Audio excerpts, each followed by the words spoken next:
Hey guys, tonight we're taking you somewhere even your worst nightmares wouldn't dare go, all the way back to prehistoric times. No, not the fun Jurassic Park era, but the real, messy, utterly brutal dawn of humanity. The time before shoes, before toilets, before TikTok, before even the comforting misery of medieval pottage. If you think camping is rough, imagine living without the tent, the sleeping bag, or the vague hope that someone invented s'mores. So before you get comfortable, take a second to like the video and subscribe. But only if you actually enjoy what I do here. Leave a comment letting me know where you're listening from and if you'd last more than 5 minutes without your phone, because frankly, the odds are not in your favor. Now, dim those lights, turn on a fan for some prime Ice Age ambience, and get yourself cozy, maybe wrap up in a blanket, because you're about to get cold and dirty, and you are definitely emotionally unprepared for everything that comes next. Let's take a moment. Have you ever wondered what you'd actually do if you woke up in a world with nothing? No coffee, no pillows, no online shopping, not even socks. Would you recognize anything you could eat, or would you just accidentally invent gluten intolerance thousands of years early? Could you make a fire with 2 rocks, or would you just bash your thumb and give up? Would you even make it through the night without being trampled by a wild, angry mammoth? How bad does body odor have to get before you start to miss deodorant? Would you ever sleep? Or would you just stay awake all night listening for saber-toothed tigers with the energy of a nervous raccoon? Congratulations, you've just woken up in the Paleolithic, roughly 30 years ago. The world is colder, the food is suspicious, and you haven't invented underwear yet. Good luck. The sun is just a suggestion, the ground is your mattress, and your blanket is a furry animal hide that smells like everything it's ever rolled in. You wake up to the sound of distant howling. Nature's snooze button is just pure adrenaline and existential dread. There's no gentle marimba ringtone, no soft jazz playlist, and definitely no 9-minute snooze button. Your only options for a wake-up call are the ancient trio: the screaming wind, the squabbling of your cave mates, or the deep guttural warning of something in the dark that definitely wants to eat you. And yes, that sound is getting closer. You crack open an eye, blink at a world that seems determined to stay grey and freezing, and consider burrowing deeper into your hide. But you know better. If you sleep in, you'll wake up even hungrier, colder, and maybe minus a friend. Your first conscious breath fills your nose with scents you didn't even know existed. Smoke, earth, unwashed hair, and that particular animal, musk, that says, "I slept on a wild boar and all I got was this lousy sinus infection." There's no such thing as fresh sheets. In fact, your only sheet is whatever you managed to drag back from last week's hunt. And it's still a little damp. Or is that just wishful thinking? You try not to think about it as you untangle yourself from the knot of arms, legs, and elbows that passes for a prehistoric family bed. Someone kicks you in the ribs. It might be your sibling. It might be Uncle Grunt. You've all got matching morning breath anyway. Your morning routine is more don't die than rise and shine. Before you can even think about breakfast, you do a quick inventory. Are all your toes still attached? Is everyone accounted for? Did anyone wander out to explore the night and never come back? Roll call in the Paleolithic isn't about making sure you're on time for school. It's more of a grim head count and a reminder that the saber-toothed tiger didn't take a holiday. Once you're sure the gang's all here, it's time to get vertical. This is harder than it sounds when your back is made of sticks and regret. You brace yourself, push up from the cold dirt, and immediately remember that prehistoric times did not come with ergonomic mattresses. You've got a crick in your neck that will probably last until the Neolithic Revolution. Every joint pops like you're made of stale popcorn, and your knees sound like you spent the night running from mammoths. Spoiler alert. You probably did. Stretching is less a self-care routine and more a survival tactic. You rub your shoulders, wiggle your fingers, and try to ignore the sharp pebble that somehow managed to embed itself in your hip. And just when you think you might be ready to face the day, you remember it's freezing. Not grab a hoodie cold, but I'd trade my left foot for a second mammoth hide cold. Your breath puffs out in little clouds, and you find yourself shuffling closer to the nearest embers, silently praying that nobody used up all the firewood during the night. If you want to know what your morning face looks like, just check the reaction of the other cave dwellers. Nobody is beautiful at sunrise, especially not when you've got leaves stuck to your cheek and a twig in your hair. Forget coffee. If you want to perk up, you can always take a bracing splash from the icy stream outside, or you could just get chased by wolves. Either works as a motivational tool. There's no privacy, of course. The concept hasn't even been invented. If you want alone time, you'll need to wait a few thousand years until the invention of the door. Right now, you're sharing your bedroom with everyone you know, plus several persistent insects and maybe a lizard or two. At least the lizard doesn't snore. But somehow, against all odds, you survived another night. You roll your shoulders, blink at the misty dawn, and remember that for all its discomfort, each new morning is proof that you made it one more day without becoming someone else's breakfast. Congratulations. In the prehistoric world, that's as good as a gold medal. Forget overnight oats. You're starting your day with a frantic foraging session, shivering as you choose something that may or may not be edible roots. Every berry is a gamble.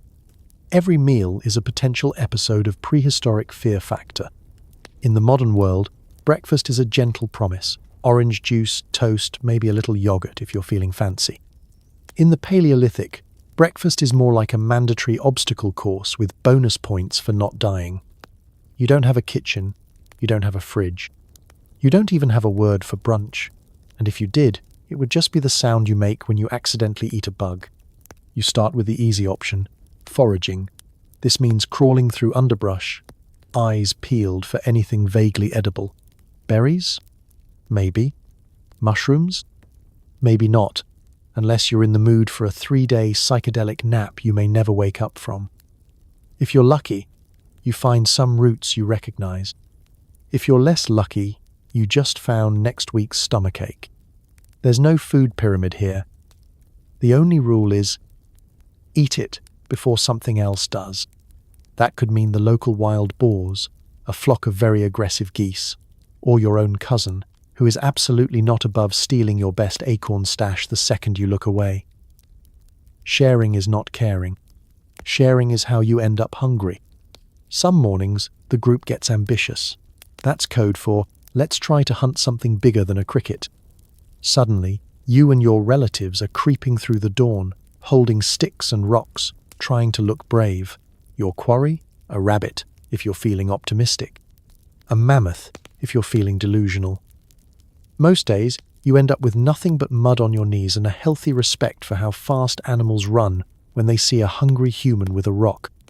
Let's not forget the mystery plants. In the Stone Age, all food is mystery food. Does this root taste weird? Is this fungus supposed to glow in the dark? You consult the tribe's resident expert, which is usually the oldest person still alive, someone who has survived enough accidental poisonings to be the closest thing to a prehistoric nutritionist. If they shake their head, you don't eat it. If they nod, you eat it and hope for the best.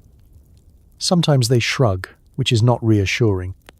Occasionally, breakfast is protein. Not bacon and eggs. More like bugs and eggs. And the eggs are probably from something with fangs. Bugs are everywhere, crunchy, full of protein, and surprisingly fast when they see you coming. You do what you have to do. After all, nothing says survival like swallowing a beetle while trying not to think about it crawling back out. Don't worry. It almost never happens. Almost. If you're really desperate, you try your luck fishing. This involves standing in a freezing stream, smacking the water with a stick, and hoping a trout jumps directly into your open mouth. Spoiler, it won't. You'll get wet, lose feeling in your toes, and return to the group to find that someone already ate the last handful of wild berries. Breakfast envy is as old as humanity. Meanwhile, in the background, the kids are eating anything that stands still. Dirt, sticks, bugs, a handful of something they insist is nutritious because a bird was eating it earlier. This is why everyone's immune system is a terrifying work of art, and why every adult's stomach sounds like a gravel driveway. When you finally have something to eat, a grub a bitter root, maybe a chunk of last night's leftover charred rabbit, you huddle close to the morning fire and chew with grim determination. There's no flavor, no satisfaction, and absolutely no guarantee you'll keep it down. But there's a quiet triumph in every bite. You found food, you didn't die, and you might even have enough energy to try again at lunch. That's breakfast. It's not gourmet, it's not relaxing, but it's survival. And if you want seconds, you'd better move fast. The wolf pack is already circling, and you're on the menu too. Your wardrobe is a collection of animal skins, awkwardly tied together with sinew. No labels, no colors, and definitely no pockets. If you want to look fancy, maybe throw on an extra squirrel. The world of prehistoric fashion is not for the faint of heart or the sensitive of skin. You start your day rummaging through a pile of pelts that look, feel, and smell like everything they've ever come into contact with. Remember, there's no laundry.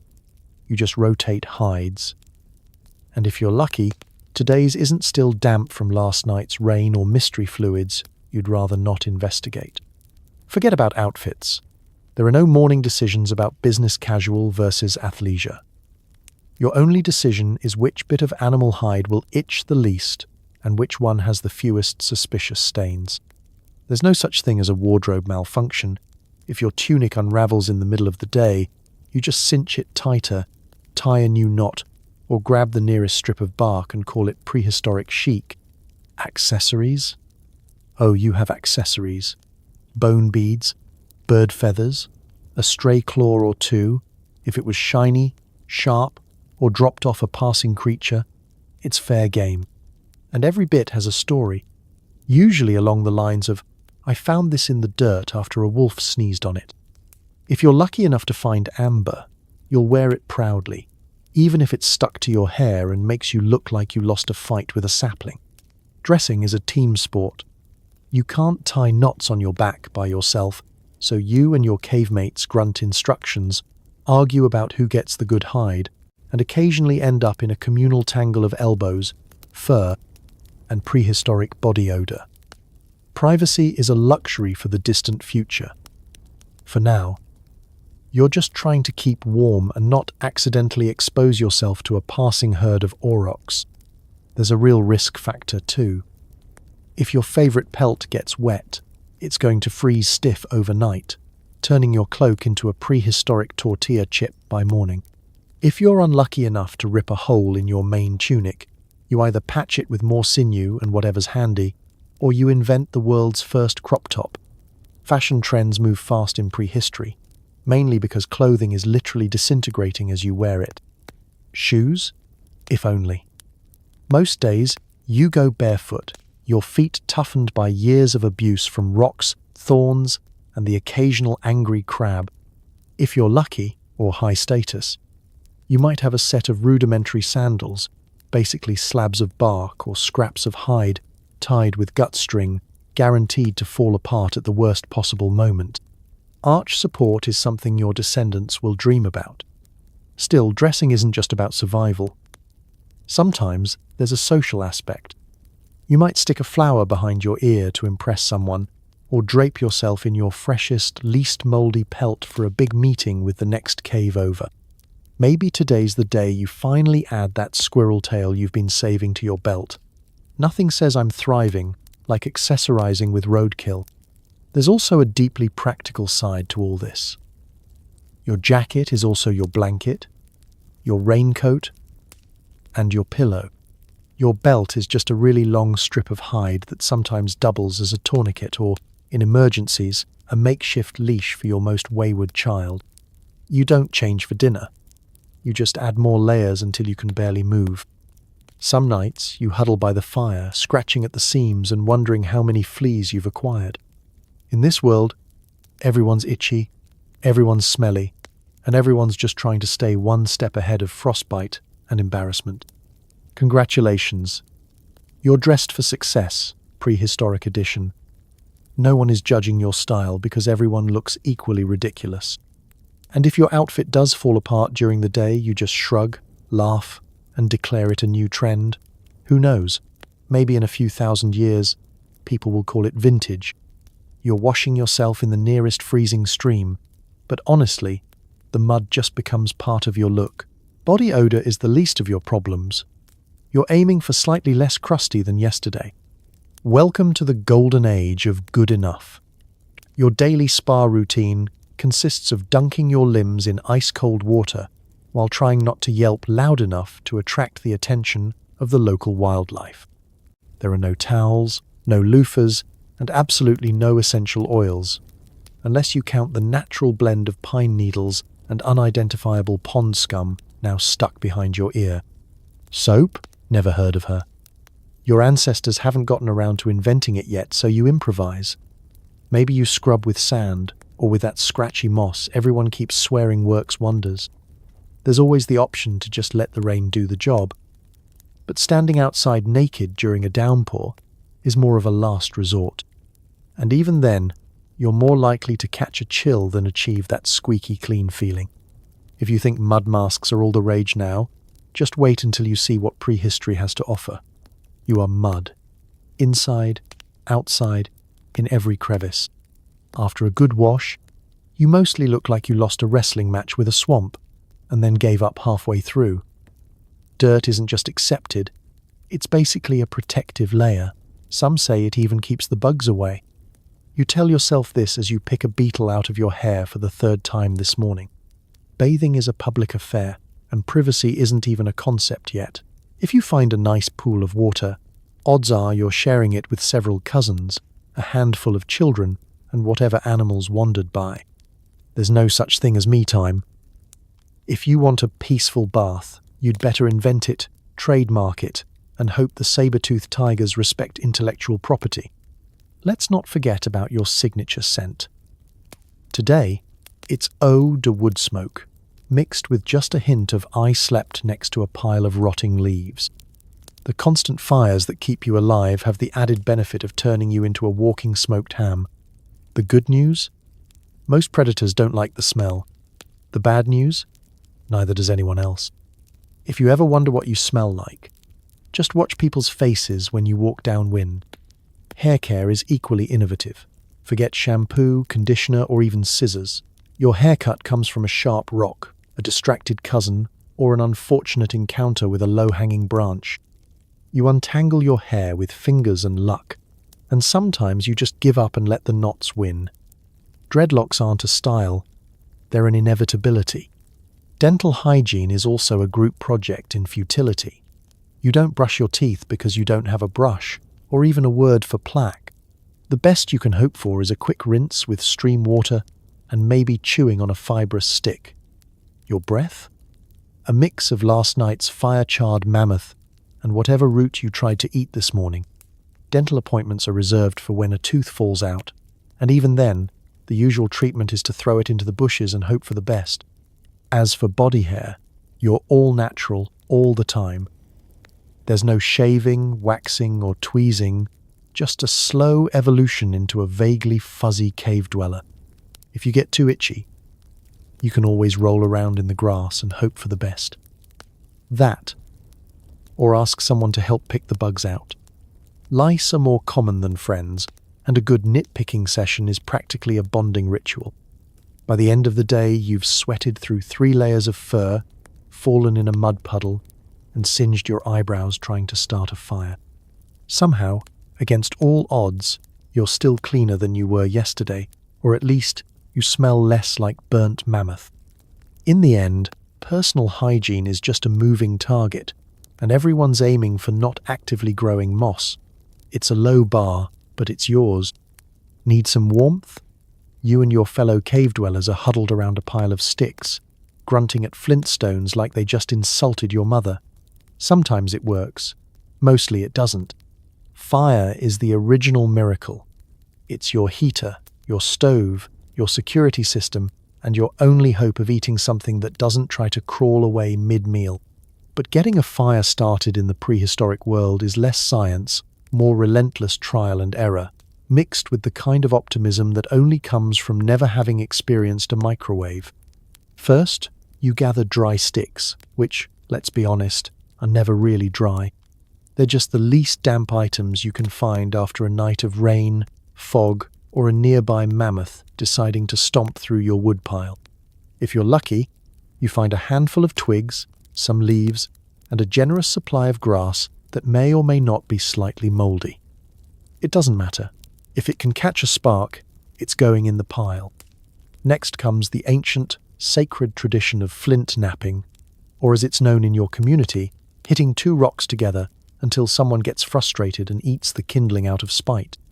You take your flint, your steel, if you're especially advanced, otherwise just another hard rock, and you start bashing them together like you're trying to invent electricity. Sparks fly, sometimes in the wrong direction. Occasionally a spark lands in the pile, and everyone collectively holds their breath, hoping it's not just a cruel tease. The physical challenge is real. Your fingers are stiff from cold, your hands are covered in more splinters than skin, and your posture is permanently hunched from hours spent squatting in the dirt. If you slip, you risk smashing your thumb, which leads to a few choice prehistoric words and the addition of thumb pain to your already long list of complaints. If you think lighting a barbecue in the rain is tough, imagine trying to start a fire with tools you napped yourself and kindling that smells faintly of last week's mammoth droppings. It's not just frustrating, it's existential. Every failed attempt is a reminder that the sun is going down, the temperature is dropping, and you're only one fire away from either roasting dinner or becoming a popsicle. Once, miraculously, a tiny wisp of smoke curls up from your kindling. The entire cave snaps to attention. You blow gently, your cheeks puffing out like a desperate bellows, and everyone holds their collective breath. Too hard, and you scatter the embers. Too soft, and the smoke just dies. Every breath is a group project, every spark a community event. In this moment, you feel what it means to be truly alive, anxious, freezing, and absolutely determined not to sleep in the dark tonight. If you're successful, the fire catches and flames up, releasing a triumphant crackle that echoes off the damp cave walls. Congratulations! You've single-handedly improved everyone's mood, raised the average temperature by 0.5 degrees, and probably saved your entire community from eating cold roots. Again, you are the hero, the MVP, the Prometheus of your tiny band of survivors. But more often than not, things don't go as planned. The fire fizzles, the smoke burns your eyes, and you're left waving a smouldering branch in the air, swearing you'll do better tomorrow. You might even threaten to invent electricity yourself, just out of spite. In prehistoric times, the ability to make fire is the single greatest life hack. It keeps wild animals at bay most of the time, cooks food so you don't have to gnaw through raw gristle, and provides just enough light to scare away the existential dread that comes with living in a cave. Plus, you get that signature scent, smoky hair, singed fur, and the lingering aroma of burnt hope. So tonight, as you watch the flames flicker and the shadows dance on the wall, give yourself some credit. With nothing but rocks, sticks, and determination, you've made light out of darkness. Now, if only you could toast a marshmallow, too bad. Those won't exist for another 29,000 years. Home Sweet Home is a damp, echoing cave that you share with everyone you've ever met, plus some spiders the size of small birds. If you're lucky, the previous tenant isn't still inside, growling. That's right, interior design in the Paleolithic isn't about throw pillows and accent walls. It's about finding a hole in a rock that isn't already claimed by something with more teeth than you. There are no security systems, unless you count Uncle Oog, who snores so loudly he sometimes scares off wolves. The rental market is brutal. If you show up late to a new cave, chances are you're bunking with a hibernating bear, a colony of bats, or at minimum, a carpet of moss so dense you could lose a small child in it. Forget privacy. Your living room, kitchen, and bedroom are all the same cold, echoing chamber. You get to know your cave mates on a level you never wanted. There's always someone blocking the entrance, someone stepping on your head in the night, and someone else poking the fire and claiming the warmest spot for themselves. If you're not first to the fire, you're guaranteed a place on the draftiest edge, next to Cousin Thog, whose feet smell like ancient cheese and unresolved trauma. Climate control? The only settings are damp, frigid, and bone-chilling fog. When it rains, the whole cave becomes a natural humidifier. Your blankets, and socks if you're lucky enough to have any, will be perpetually soggy from November until, well, the next November. If you want a view, you can always poke your head out and enjoy the endless panorama of rocks, more rocks, and the occasional mammoth butt. Pests are a fact of life. Sure, you get used to a parade of insects marching past your face every night, but the real thrill is the wildlife that considers your home a fixer-upper. Bears, cave lions, and wolves all enjoy a well-insulated rock palace.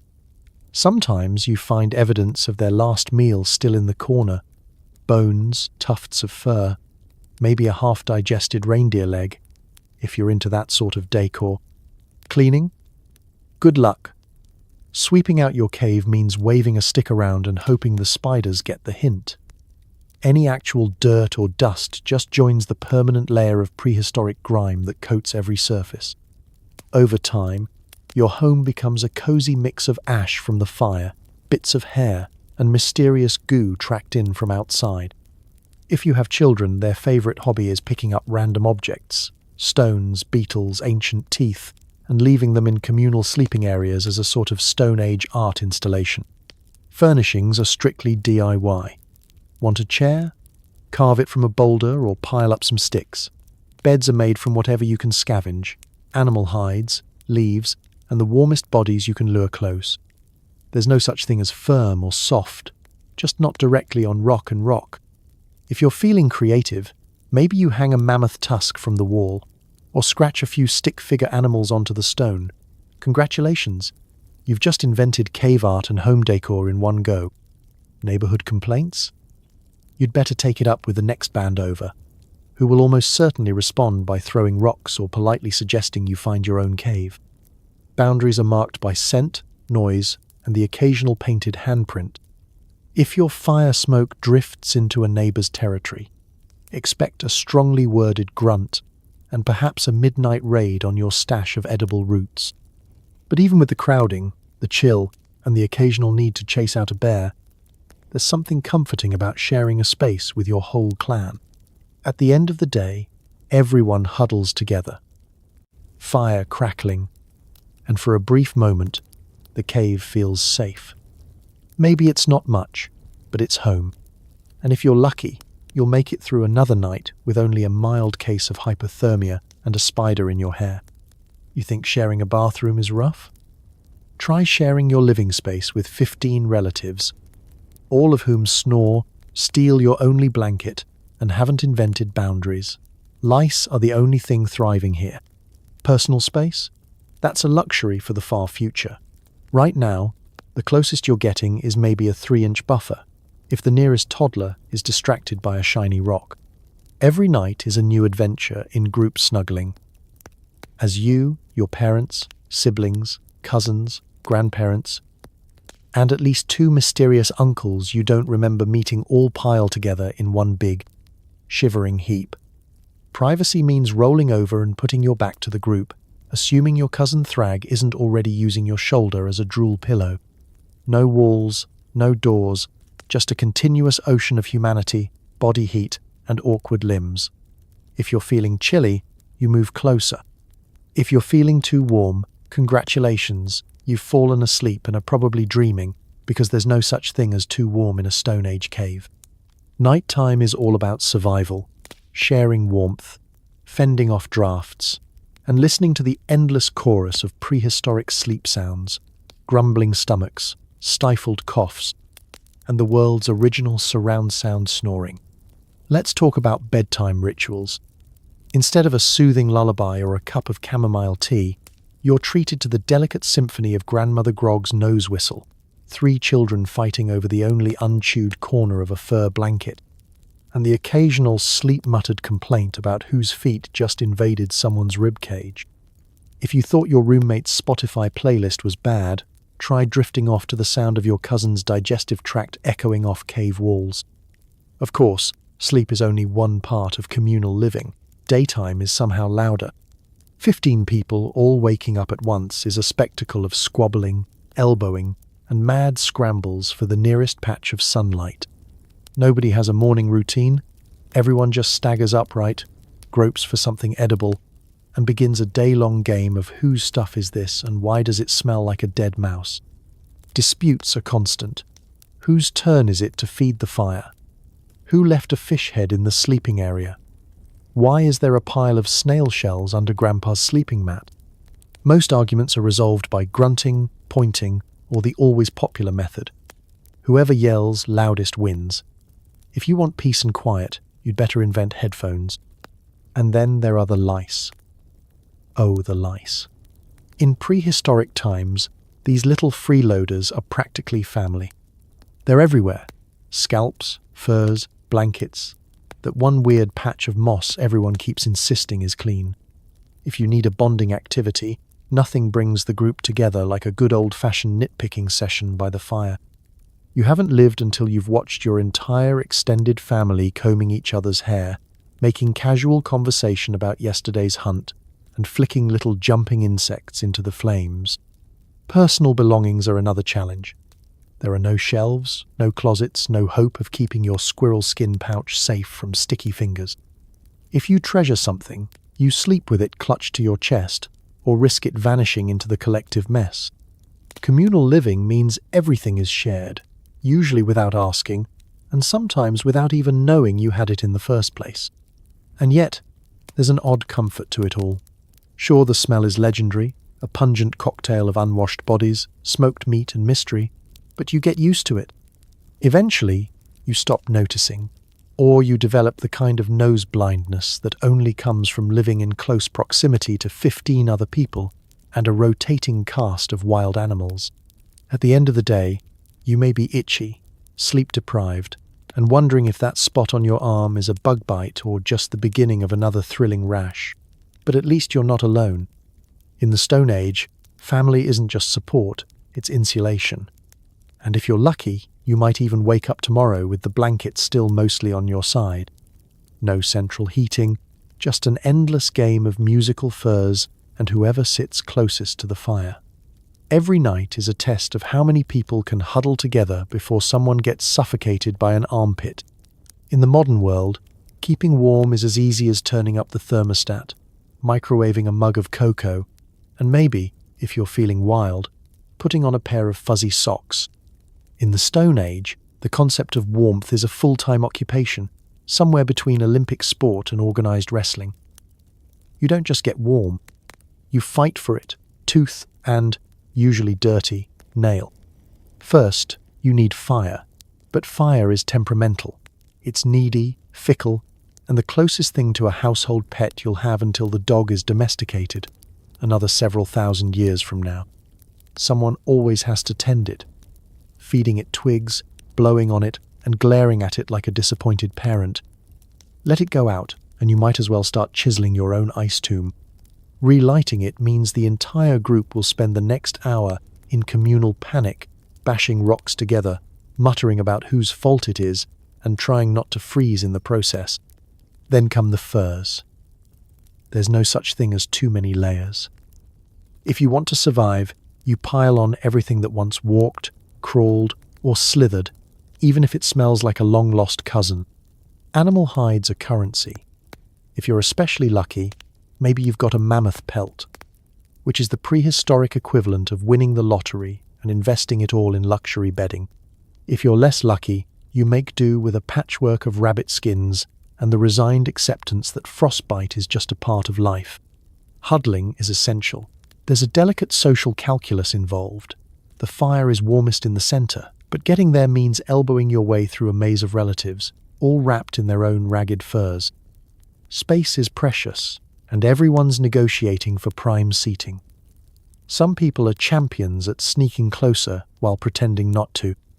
Others specialize in expanding their fur cloak with strategic stretches, encroaching on their neighbor's personal space until half the group is pressed together like a pile of slightly damp, slightly smelly logs. Nighttime is the real challenge. The temperature drops, the wind whistles through the cave entrance, and everyone gravitates to the fire's glow like moths, if moths had body odor and unresolved family drama.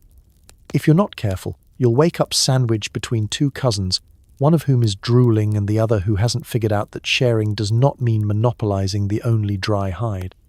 Occasionally, someone rolls over and exposes your back to the cold, an experience so chilling it's rumored to be the inspiration for all future horror stories.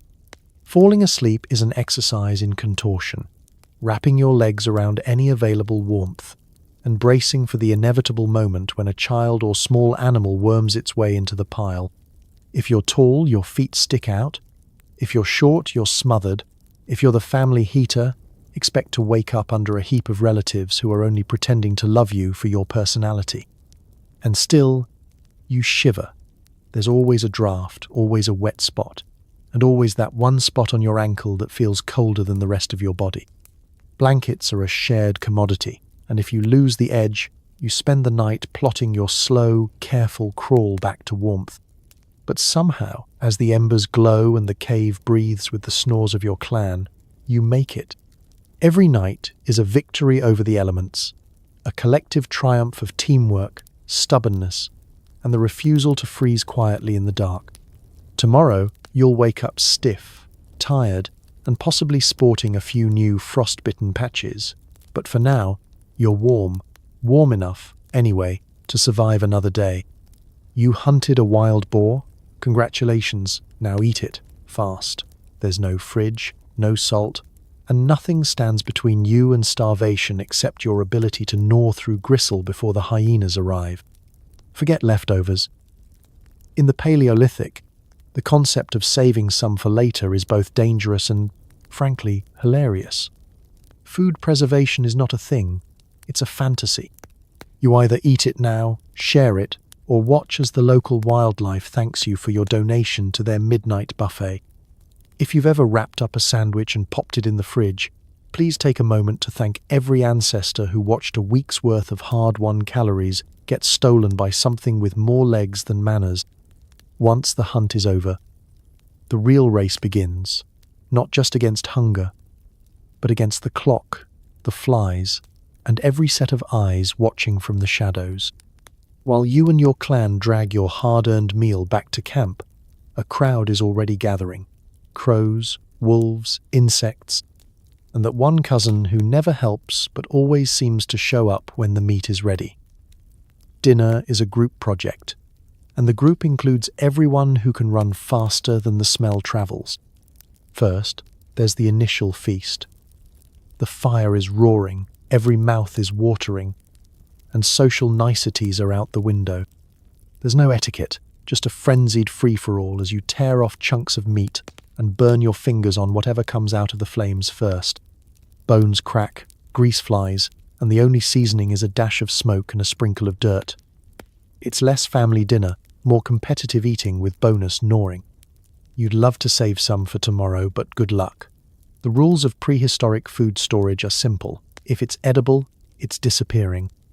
If you're not actively watching your leftovers, you're basically writing a heartfelt invitation to the entire ecosystem. Bury it? The wolves have better noses. Hang it from a tree? Congratulations, you've just invented squirrel fine dining. Cover it with rocks? That's called aging, and in about 4 hours, it'll be both unrecognizable and slightly sentient. Occasionally, the group tries to get creative. Maybe someone suggests drying a piece of meat over the fire or hiding a few scraps in the back of the cave. Results vary. Sometimes you get a smoky, vaguely edible jerky.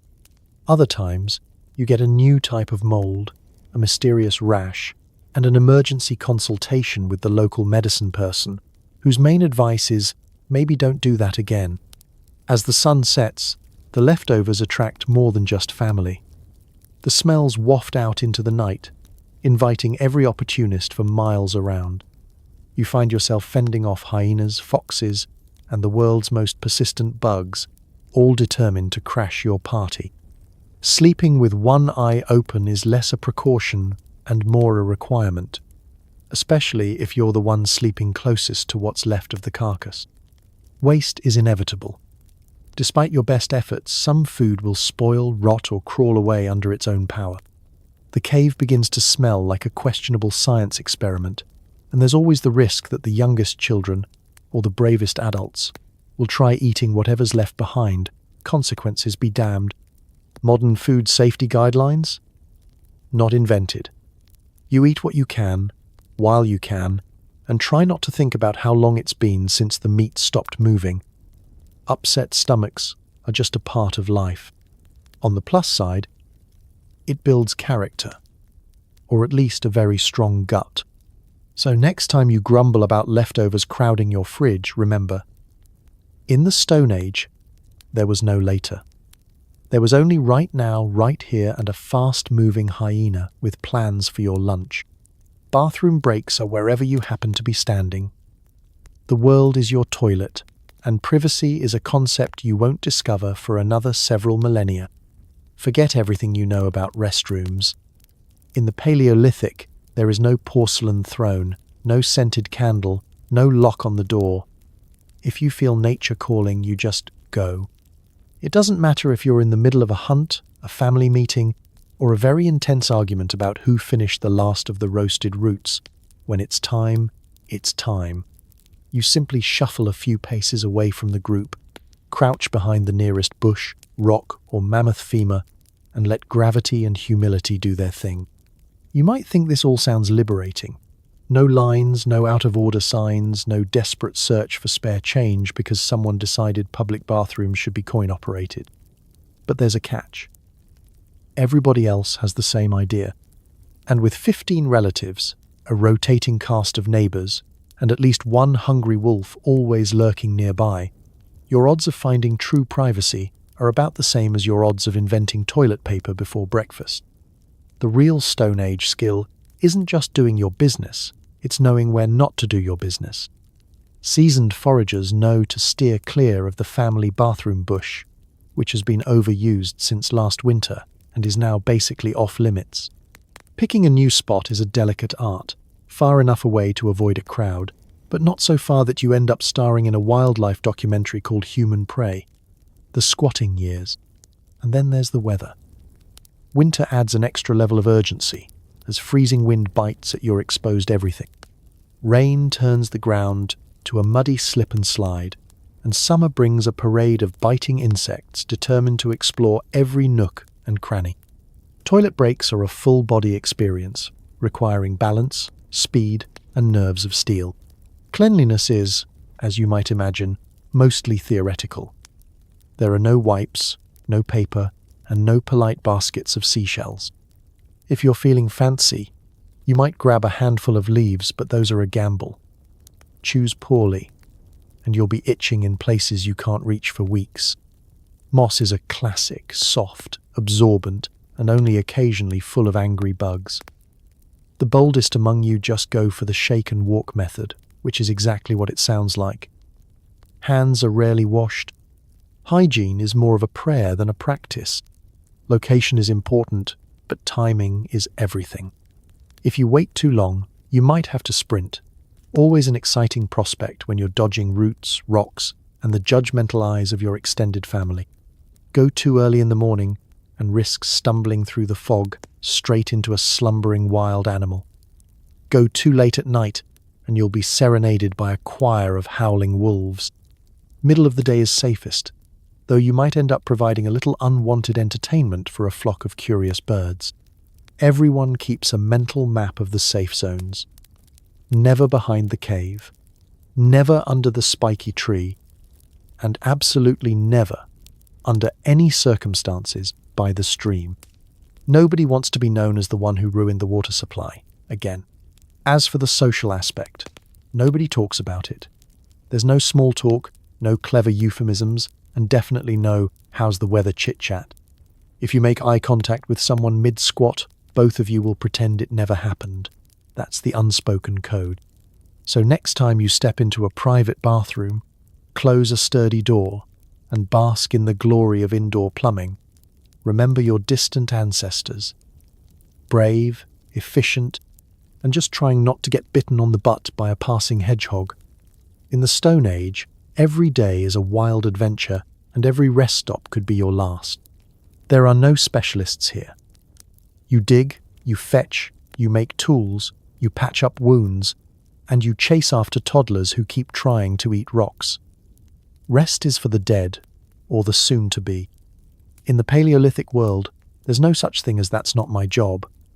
The closest thing to a division of labor is whoever is standing nearest gets volunteered.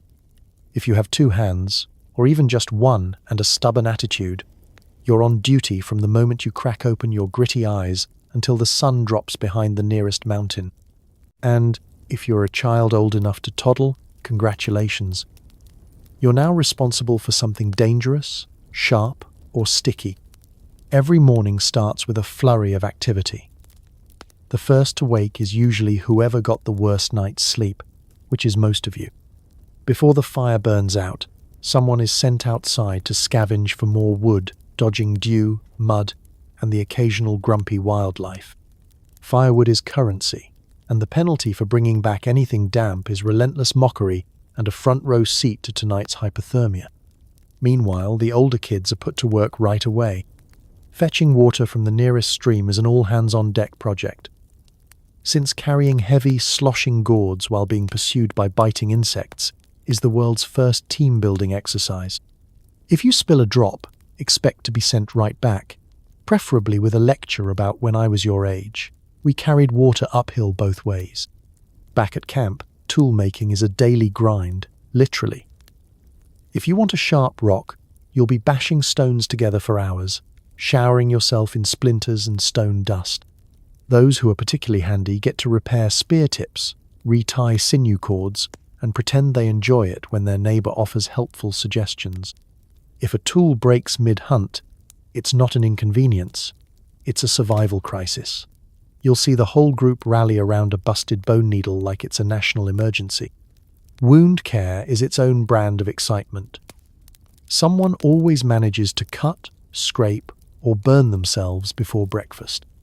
The family healer, usually the person who didn't run fast enough to escape the title, smears mysterious pastes on the injury and hopes for the best. Bandages are made from whatever's nearby, moss, animal gut, or an old scrap of hide, all held together by sheer optimism. As the day rolls on, gathering food becomes a family affair. Foraging for roots and berries is as much about avoiding poisonous lookalikes as it is about actually finding something edible. Elders lead the group, showing off years of acquired wisdom and pointing out plants while muttering about the youth these days who can't tell a yam from a ewe. If you're really lucky, you come home with a basket full of dinner. If you're unlucky, you come home itchy, scratched, and slightly more paranoid about mushrooms. Keeping an eye on the little ones is a non-stop job. Toddlers, as always, are obsessed with putting everything in their mouths, including rocks, beetles, and each other's toes. "Don't eat that" is the soundtrack of every parent's life. You keep them occupied by assigning them tiny chores, like hold this stick or count these pebbles. This is less about productivity and more about damage control. There are no weekends. There is no after work. Chores continue until darkness falls, interrupted only by meals and the occasional minor crisis: lost child, escaped dinner, sudden rainstorm inside the cave. At the end of the day, you collapse into a heap with your family, exhausted but alive, knowing that teamwork is the only thing standing between you and a very hungry night. Congratulations, you survived another day as a Stone Age multitasker. Rest up. Tomorrow, you get to do it all again. Coughing? Rash? Giant lump? No doctors, no antibiotics. Just herbal teas that might help or might make things more interesting. If you get sick, you lie down and see what happens. The Paleolithic approach to medicine is less about healing and more about surviving long enough to develop an impressive collection of weird scars. Forget the soothing glow of a hospital waiting room, the gentle beep of machines, or the comforting rattle of a pill bottle. Your medicine cabinet is a patch of suspicious-looking weeds and the collective wisdom of whoever's survived the most snake bites.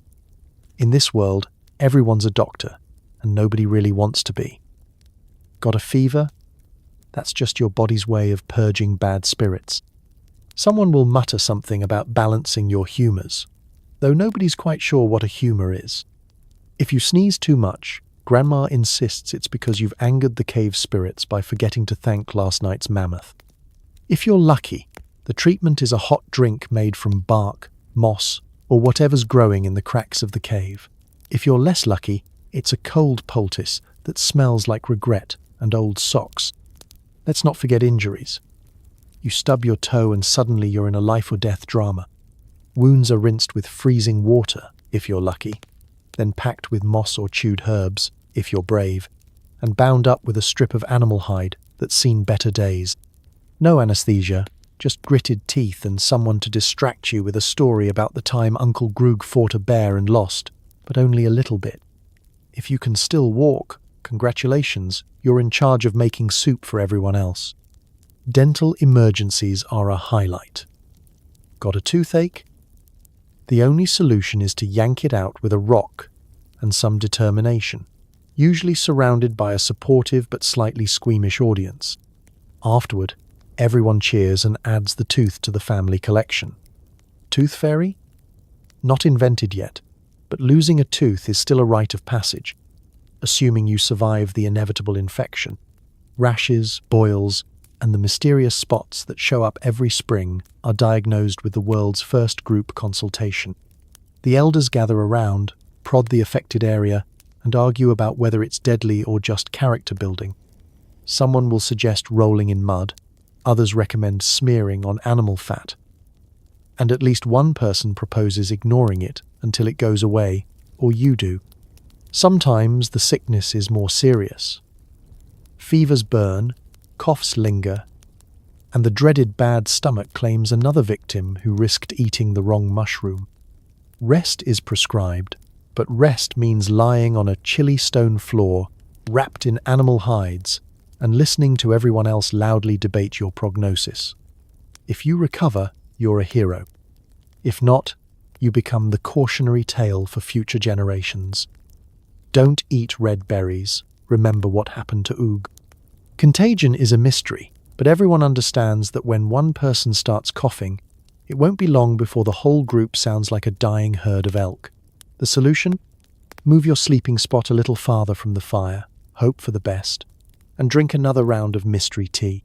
If things get really bad, a shaman might be called, someone who claims to have a direct line to the spirits but mostly just waves smoky branches around and chants while you try not to sneeze on them. Despite all this, most people muddle through. The human body is stubborn, and luckier still, so are you. If you make it through a sickness, you earn respect, a few more stories, and possibly a new job as the group's unofficial healer, mostly because nobody else wants to be in charge of collecting bark at dawn. Congratulations, you survived the world's earliest healthcare system. Equal parts bravery, blind faith, and a robust digestive tract. If that's not worth celebrating, nothing is. Keeping kids alive is a full-time job. Everyone's job is to make sure nobody wanders into the fire, eats something deadly, or gets adopted by a pack of wolves. Welcome to the Stone Age parenting playbook, where every day is a team sport and helicopter parenting is replaced with "please don't lick the sharp rock." In a world filled with fire pits, stampeding animals, and at least 24 new ways to choke on your breakfast, raising children is not about thriving, it's about surviving. The motto is simple. If you make it to sundown without needing stitches, it's a good day. Forget childcare centres and baby monitors. The entire tribe is on kid duty, and vigilance is a group project. There's always someone yelling, "Where's little Una?" while half the adults scan the underbrush for a tuft of hair or the sound of suspicious giggling. Babies are swaddled in whatever's handy. Fur, leaves, sometimes a spare mammoth ear, and then slung across backs, hips, or occasionally just deposited in a safe-ish patch of grass while everyone else forages. Playpens? Not invented. You just put a cousin on lookout and pray. Toddlers are the real challenge. Mobile, stubborn, and fueled by an insatiable curiosity about everything sharp, poisonous, or dangerous, they treat the world as a buffet of questionable snacks and minor head injuries. If you turn your back for 5 seconds, Someone is elbow deep in a pile of animal bones or sticking a beetle up their nose to see what happens. Half your day is spent redirecting small hands away from fire, off the edge of cliffs, or out of the path of larger, grumpier cave dwellers. Discipline is a work in progress. Yelling is common, gentle whacks with a stick are not unheard of. But mostly you rely on natural consequences and group shaming. If a child tries to climb a tree and gets stuck, the rescue party shows up with equal parts concern and sarcasm. Did you learn anything? Is less a question and more a survival requirement. The ones who learn fast tend to last. The ones who don't become cautionary tales. Don't put your foot in the fire. Remember what happened to Groog Jr. There are no toys, unless you count rocks, sticks, and the odd animal skull. If a child is especially lucky, someone might carve a little figurine from bone, but most of playtime is improvisational. Throwing pebbles, racing beetles, or inventing games like Dodge the Falling Pine Cone. Sibling rivalry is universal, and so are tears. But there's also laughter, loud, wild, echoing off cave walls and scaring away half the local wildlife. Feeding time is chaos. Babies get what everyone else gets.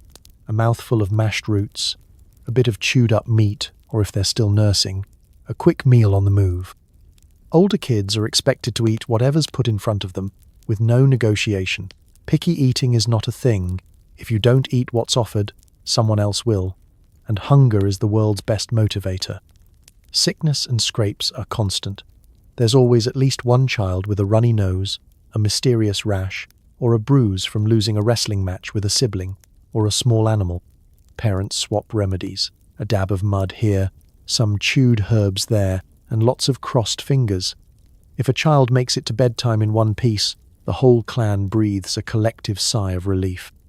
At the end of the day, the kids pile into the communal sleeping heap, dirty, tired, and somehow still giggling. Parenting in the Stone Age is exhausting, ridiculous, and occasionally terrifying. But as the fire crackles and everyone settles down for the night, you know you did your job. No one got lost, eaten, or set anything on fire. At least, not today. And really, that's the best you can hope for. Every noise outside the cave is a possible disaster. You take turns guarding the entrance at night, club in hand, praying the saber-tooths already had dinner. Welcome to the world's most stressful gated community. Out here, neighborhood security doesn't mean a Ring doorbell or a motion-activated floodlight. It means someone stands outside the mouth of the cave, squinting into the dark with a club, a burning stick, and the uneasy sense that everything in the shadows has sharper teeth than you. You're not paranoid. The world really is out to get you. Your day may be filled with chores and chaos, but nighttime is a different beast. Literally. The sun goes down, and every rustle, grunt, or distant roar could be a passing rabbit or a hungry cave hyena looking for a midnight snack. The difference? Only one leaves footprints the size of your face. Everyone pretends not to be scared, but let's be honest, every adult remembers at least one neighbor who disappeared after stepping outside to check on the firewood.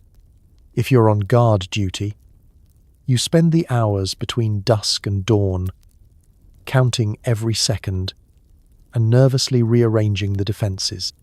That usually means a pile of rocks, maybe a half-burnt branch, and the hope that your snoring relatives will sound intimidating to the wildlife. Sometimes you'll hang a few animal skulls by the entrance, not for aesthetic reasons, but as a polite warning. Occupied, please eat somewhere else. Saber-toothed tigers, cave bears, wolves, and hyenas, the all-star lineup of nightmares. Each predator comes with its own brand of terror. Tigers are fast and silent. By the time you hear one, you've already lost the game of hide and seek. Cave bears are less subtle.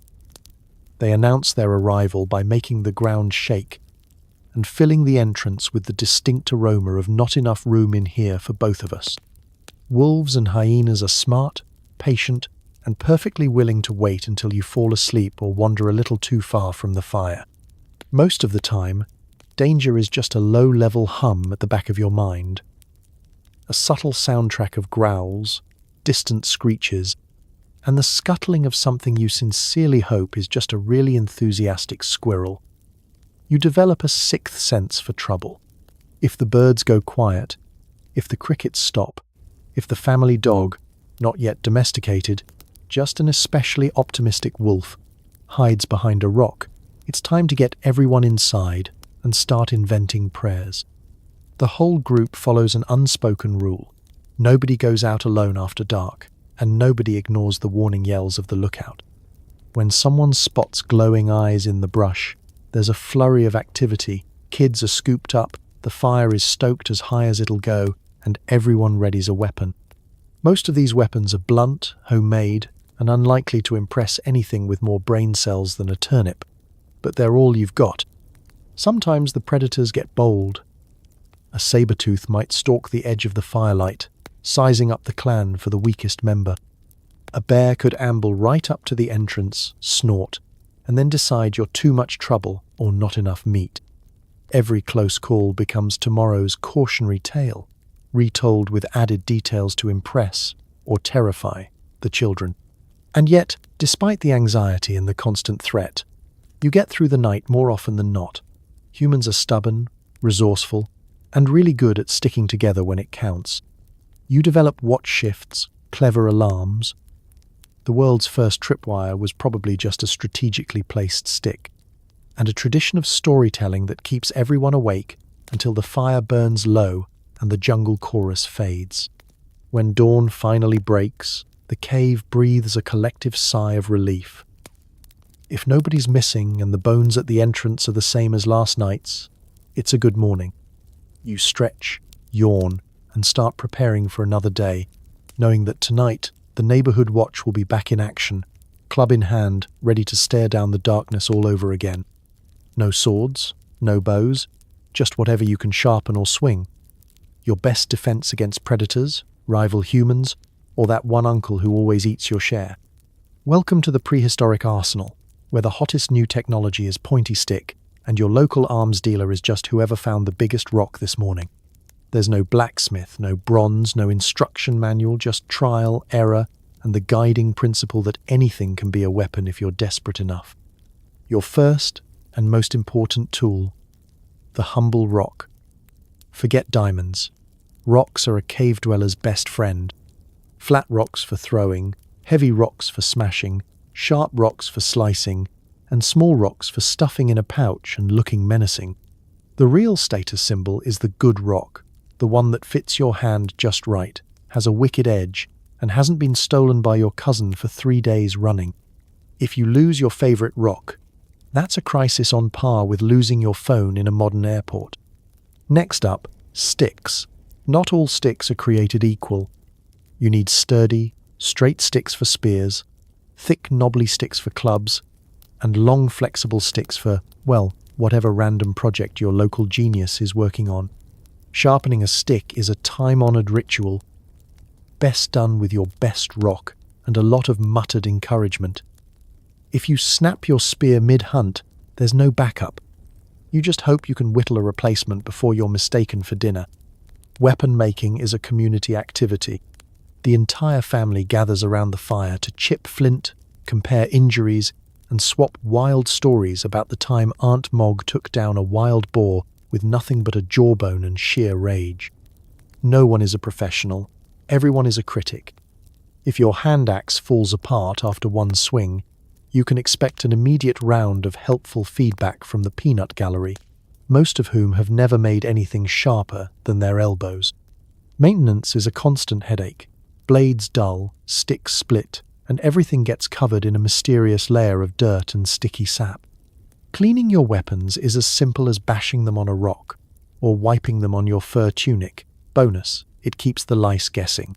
If something breaks, it's not a disaster, just another excuse to go looking for that legendary perfect rock you're convinced is out there somewhere. Of course, weapons are not just for hunting or fending off saber-toothed tigers. Sometimes you need them for neighborhood disputes, defending your cache of dried roots from the next band over, or keeping the peace when Uncle Grog starts eyeing the last drumstick at dinner. The unwritten rule: if you can swing it, throw it, or poke with it. It's a weapon, and if you can't, you'd better hope someone in your family can. Training is entirely on the job. There are no dojos, no drills, just endless practice and the unbreakable law of duck when someone yells your name. Most skills are learned by accident, like how not to break your thumb when throwing a stone, or how to chase off a rival clan with nothing but angry shouting and a collection of sticks so battered they look like rejected drumsticks. And yet, there's a kind of pride in your personal arsenal. The stories etched into every scar and chipped edge, the hours spent honing and crafting, the triumphant moment when you land a perfect hit on a fleeing rabbit, or, less heroically, your own foot. You know each weapon's quirks, how your best rock flies a little left, how your club is only intimidating if you squint, and how your spear's tip is probably due for replacement. Again, at the end of the day, it's not about the tools themselves. It's about the resourcefulness, the teamwork, and the stubborn refusal to be anyone's lunch. Your weapons are more than survival. They're proof that, in the Stone Age, creativity is just another word for not dead yet. You stub your toe, you might lose the foot. Every cut is a potential death sentence. So you keep it clean with spit, moss, and the occasional tear of despair. In the Paleolithic world, injuries aren't just inconvenient, they're full-blown existential crises. There's no urgent care, no band-aids, no comforting shot of antibiotics. Every bump, bruise, or scratch is a roll of the dice, and every roll feels rigged against you. The simple act of living is an endless obstacle course of sharp rocks, low-hanging branches, and cousins swinging clubs just a little too enthusiastically. Take a simple stubbed toe, for instance. Maybe you're dashing across camp to snatch the last hunk of mammoth meat, or maybe you're just trying to escape the toddler who bit you for fun. You ram your foot against a stone, and instantly the whole clan turns, sensing drama. The pain is sharp, raw, and somehow both ancient and deeply personal. You sit in the dirt, clutch your foot, and try not to cry in front of your relatives, especially not in front of Grandma, who survived 3 saber-tooth maulings and will never let you forget it. Bleeding is always cause for concern. A paper cut? Doesn't exist, there's no paper, but everything else is worse. Splinters come from sticks, thorns, or the world's oldest wooden club. The standard treatment: fish out the offending bit with a sharp rock, hope you don't push it in deeper, and if all else fails, ignore it and wait for your body to either heal or, fall off. For deeper cuts, the medical team, Red, your 3 least squeamish relatives, gathers around, muttering advice and handing you the nearest sterilizing agent, usually cold water or a mouthful of spit. Moss is applied liberally, mostly because it's everywhere and sometimes it even works. If you're really lucky, someone remembers to say a quick chant to keep away the evil spirits, just in case infection is contagious through bad vibes. Burns are a constant threat. Fire is essential, but also a giant, unpredictable beast. At least once a week, someone leans in too close and comes away with singed hair, a blistered finger, or a look of absolute betrayal. Treatment is brisk. Wave the injury in the air, slap on some mud, and listen to Aunt Una's story about how she once set her whole leg on fire and it built character. Bruises are a fact of life. You fall, you trip, you get whacked by an excited hunter practicing their spear-throwing technique indoors.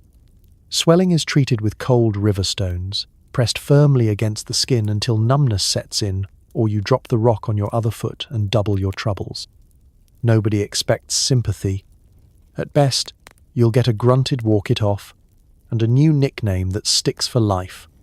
Limping Nog, anyone? But the real fear, lurking in every scrape and puncture, is infection. Red streaks, swelling, and the unmistakable aroma of this is about to get a lot worse means the tribe's healer gets involved. Their methods are creative. Chewed, up leaves, smoke, blown incantations, or tightly wrapping the wound with animal gut. Most of it is guesswork, and the best case scenario is that you heal with an exciting scar. Worst case? The tribe invents a new cautionary tale about what not to touch, eat, or poke. Yet somehow, you keep going. Maybe it's stubbornness, maybe it's sheer luck, but every healed wound becomes a story. You survive another day, a little more battered, a little wiser, and with a deeper appreciation for just how dangerous the world can be, even if the greatest threat today was a stick that looked safe. In the Paleolithic, every scratch is a saga, every bruise a badge of honor. And if you're still standing at sunset, well, that's another victory, splinters and all.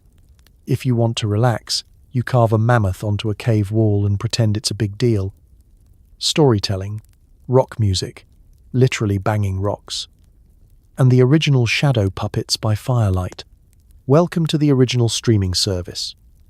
Prehistoric Art Night, where you and your clan gather in a chilly, echoing cave and try to find something, anything, that isn't grunting about the weather or complaining about itchy furs. With no screens, no podcasts, and no pop songs stuck in your head, your options for entertainment are surprisingly creative and, let's be honest, a little bit desperate. Cave paintings are the height of culture. If you can smear it, scratch it, or chip it into the wall, it's considered high art. Mammoths, bison, wild horses, and the occasional stick figure person, probably a self-portrait, adorn every available surface. The best artists are treated like celebrities. People gather around to admire their work, nod sagely, and whisper that nobody draws a goat quite like Cousin Thag. There's always one critic, of course, who points out that your reindeer looks suspiciously like a potato with legs. They don't get invited to the next mural session. Tools of the trade? A handful of burnt sticks for charcoal, some crushed berries for a splash of colour, and maybe a glob of animal fat for texture. Forget brushes, fingers, twigs, and hope do most of the work. If your painting survives the next rainstorm or rampaging bear, congratulations, you're officially a master. Storytelling is the other main event. Every evening, as the fire pops and shadows leap across the cave walls, the oldest members of the clan hold court, weaving tales of heroic hunts, impossible animals, and family members who may or may not have actually outrun a cave lion once. These stories serve every purpose. History lesson, comedy night, warning for the kids. Don't wander past the river unless you want to end up like Uncle Grog. And, most importantly, something to do until you all fall asleep in a heap. Music is strictly DIY. You've got rocks, you've got percussion. Someone keeps time by banging two stones together, someone else shakes a gourd full of pebbles, and the boldest among you will try to whistle or hum along. Sometimes, a distant relative invents the world's first flute by blowing across a hollow bone, and everyone agrees it sounds better than Thag's singing. The original band practice is just a cacophony of noise echoing through stone, punctuated by giggles and the occasional squabble over who gets to hold the good drumstick. For visual effects, there's shadow puppetry, an art form born from sheer boredom and the play of firelight. You hold your hands in front of the flames and try to make a rabbit or, if you're especially skilled, a woolly rhinoceros. The kids are an easy audience, gasping and giggling at every wiggling silhouette, even if most shadows end up looking like vaguely panicked chickens. Sometimes, someone gets ambitious and invents a group dance. This mostly involves jumping around the fire, waving arms, and occasionally tripping over a sleeping cousin.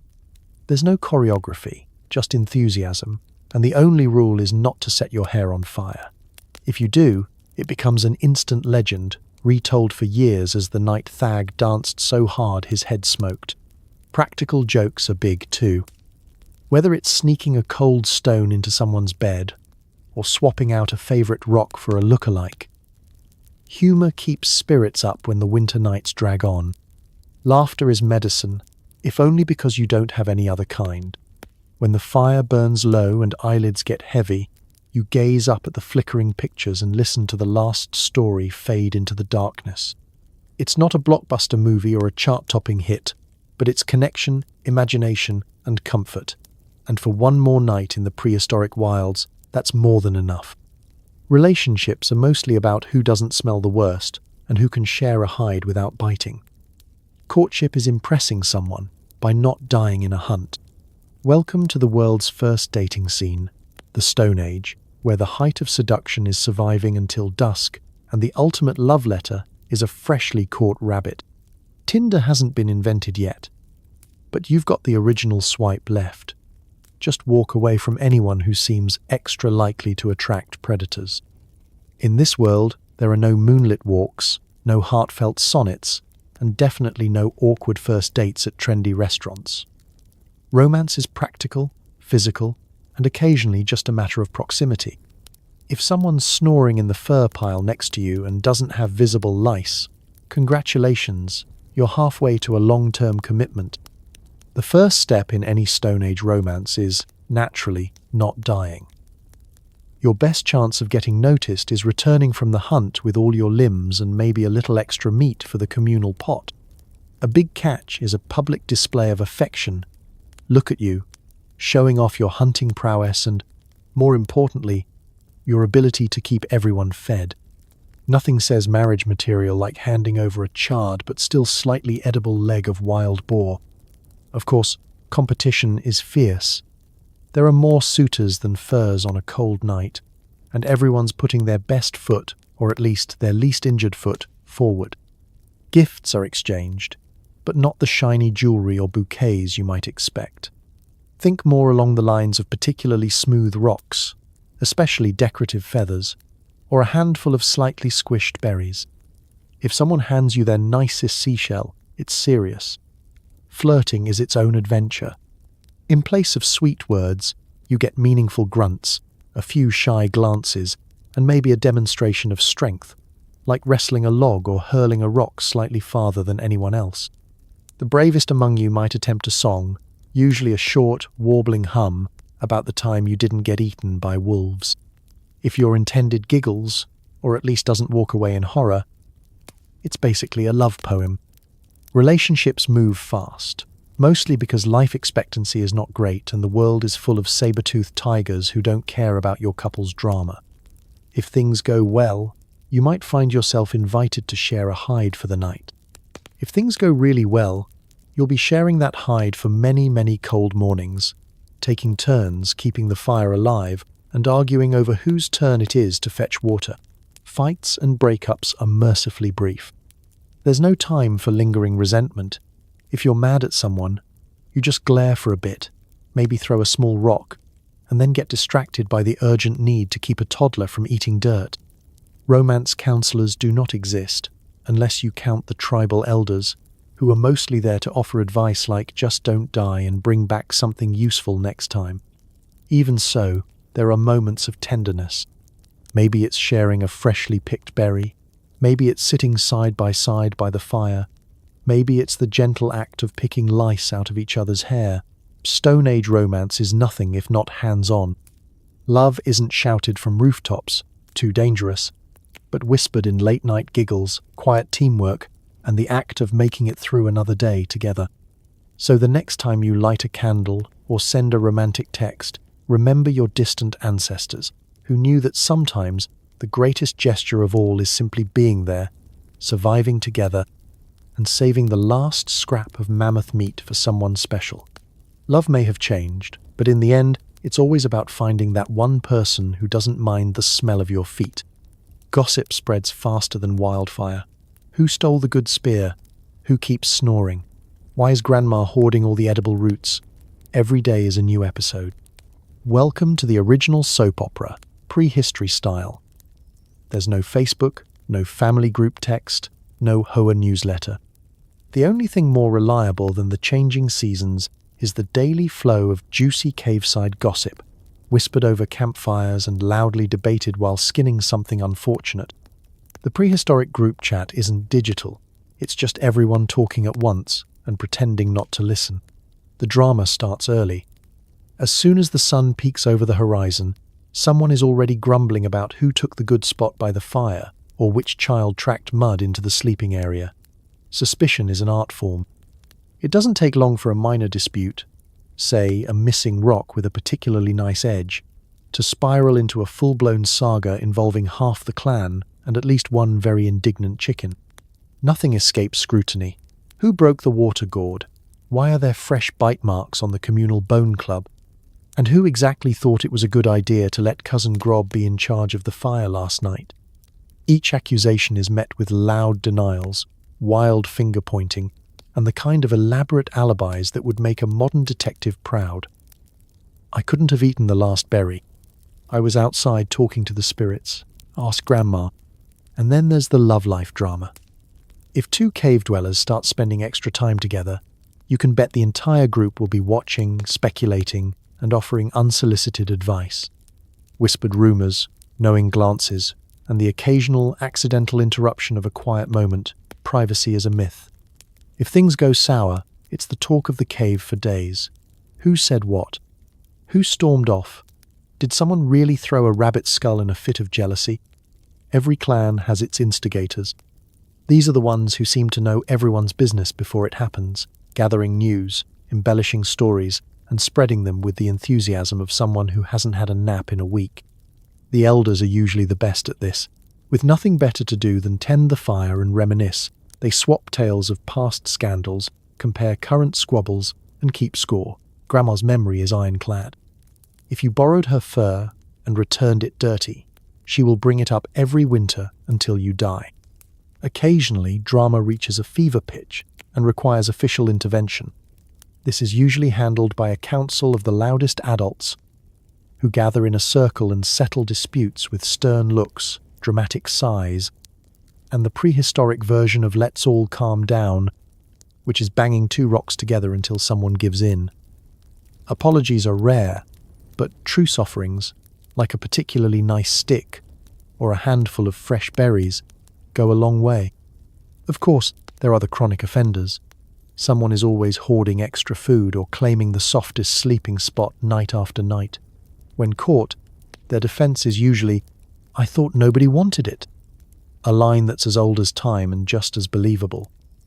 The only thing worse than getting caught is being the topic of that night's bedtime story, with your transgressions exaggerated for dramatic effect. But for all the bickering, the cave is never dull. Community drama is the glue that keeps everyone engaged, a kind of primitive entertainment that reminds you, day after day, that you're all stuck in this together, mud, roots, and all.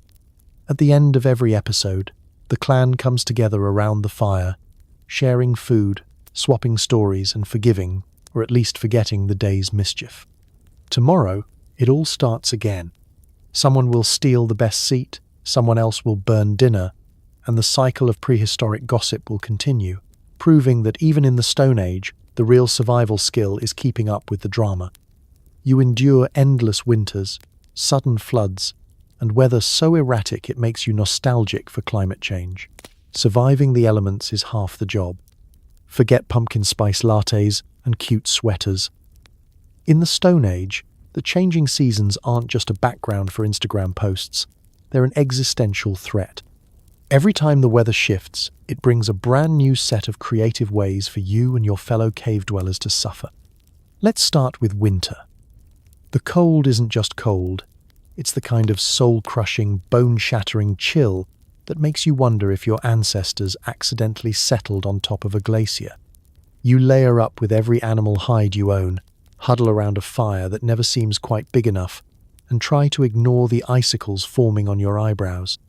Going outside is a gamble, and every trip to fetch firewood is a chance to lose feeling in another toe. The highlight of the season? When someone finds a single withered berry under the snow, and you all gather around, marveling like it's a rare jewel. Then comes the thaw, and with it, a flood of mud. Shoes, if you're lucky enough to have them, are immediately sucked off your feet by the ooze, leaving you hopping from one cold, wet patch to another, while your relatives laugh and yell advice from the cave entrance. Every river swells with meltwater, threatening to wash away your best sleeping spot or, worse, the last of your firewood. The cave floor turns into a swamp, the air smells of wet everything, and you're forced to invent the world's first mop, a clump of reeds tied together with desperate optimism. Summer sounds like a relief, but it's not all sunbathing and gathering berries. The sun bakes the land until the air shimmers, the bugs emerge in clouds thick enough to block out the stars, and anything edible wilts or rots before you can say dinner. If you venture too far from shade, your only reward is a sunburn in places you didn't know could burn. The only swimming pool is a suspiciously green pond that may or may not contain a family of eels. On the upside, you can finally dry your furs. On the downside, so can every flea, louse, and mysterious crawling thing that calls your clothing home. Autumn brings dramatic color changes and panic. Every leaf that falls is a reminder that winter is coming back for round 2. You scramble to gather every scrap of food, stockpile firewood, and repair holes in the cave's roof before the next round of icy wind. It's a season of frantic preparation, endless arguments about whose job it is to gather roots, and the universal fear that, once again, you haven't done enough to make it through. And then there are the special surprises, the freak storms, hail that feels like being pelted by angry gods, and the legendary raining frogs phenomenon, which, yes, occasionally happens when a storm sucks up a pond and drops its contents right into your cooking fire. There's nothing like explaining to a hungry child why tonight's stew has an extra pair of legs. Weather is a constant antagonist in your prehistoric sitcom. No one trusts a forecast, because the forecast is just worse than yesterday or better, but only until noon. You become an expert at reading the clouds, watching animal behavior, and bracing for whatever comes next. Hope is measured in dry days, full bellies, and not having to use your last mammoth hide as a raincoat. Somehow, you make it through each cycle. The cave fills with laughter, grumbling, and the universal agreement that, no matter how bad the weather gets, you'll face it together, with extra furs, extra stories, and a very large pile of muddy shoes at the entrance. In the Stone Age, surviving the seasons isn't just about endurance. It's about grit, teamwork, and the stubborn belief that maybe next year will be easier. It won't. Every night, you're either freezing, sweating, or lying awake, convinced the shadows are moving. You try to rest, but every snore is matched by the distant roar of something enormous. Forget memory foam mattresses and white noise machines. In the Paleolithic, your bed is a patchwork of animal hides, the softest bit of dirt you can find, and a pillow that's probably just your own arm. If you're lucky, someone else's arm if you're not. Settling in for the night is an athletic event. You do your best to find a spot that isn't too close to the drafty cave mouth, not too near the fire's flying embers, and definitely not beside Cousin Grog, whose sleep mumbles and kicks like he's being chased by imaginary mammoths. The temperature is never just right. If it's cold, you burrow under every hide you own, and wedge yourself into the communal huddle, fighting for the tiny patch of warmth in the middle. If it's hot, you sweat it out and pray for a breeze, wondering if sleeping outside with the bugs would really be worse than listening to Uncle Nog's sinus symphony. Climate control is just a fancy term for hoping the wind changes direction. Then come the noises. Every cave has its own soundtrack: dripping water, the snap and crackle of the fire, the rhythmic rustle of a dozen people rolling over at once. But it's what you hear outside that keeps you wide-eyed and alert. The yipping of distant wolves, the bone-rattling growl of a bear, and the eerie, almost human cries of something you desperately hope is just a bird with a bad attitude. Your imagination does the rest, turning every shadow into a saber-tooth and every breeze into the breath of something huge and hungry. Security is a group effort. Someone always stands guard, but the rest of you are hyper-aware, ears perked for any sound out of the ordinary. If a rock tumbles at the entrance, everyone sits up in a wave of panic, brandishing the nearest weapon, usually just a stick or a half-eaten bone, and exchanging terrified glances.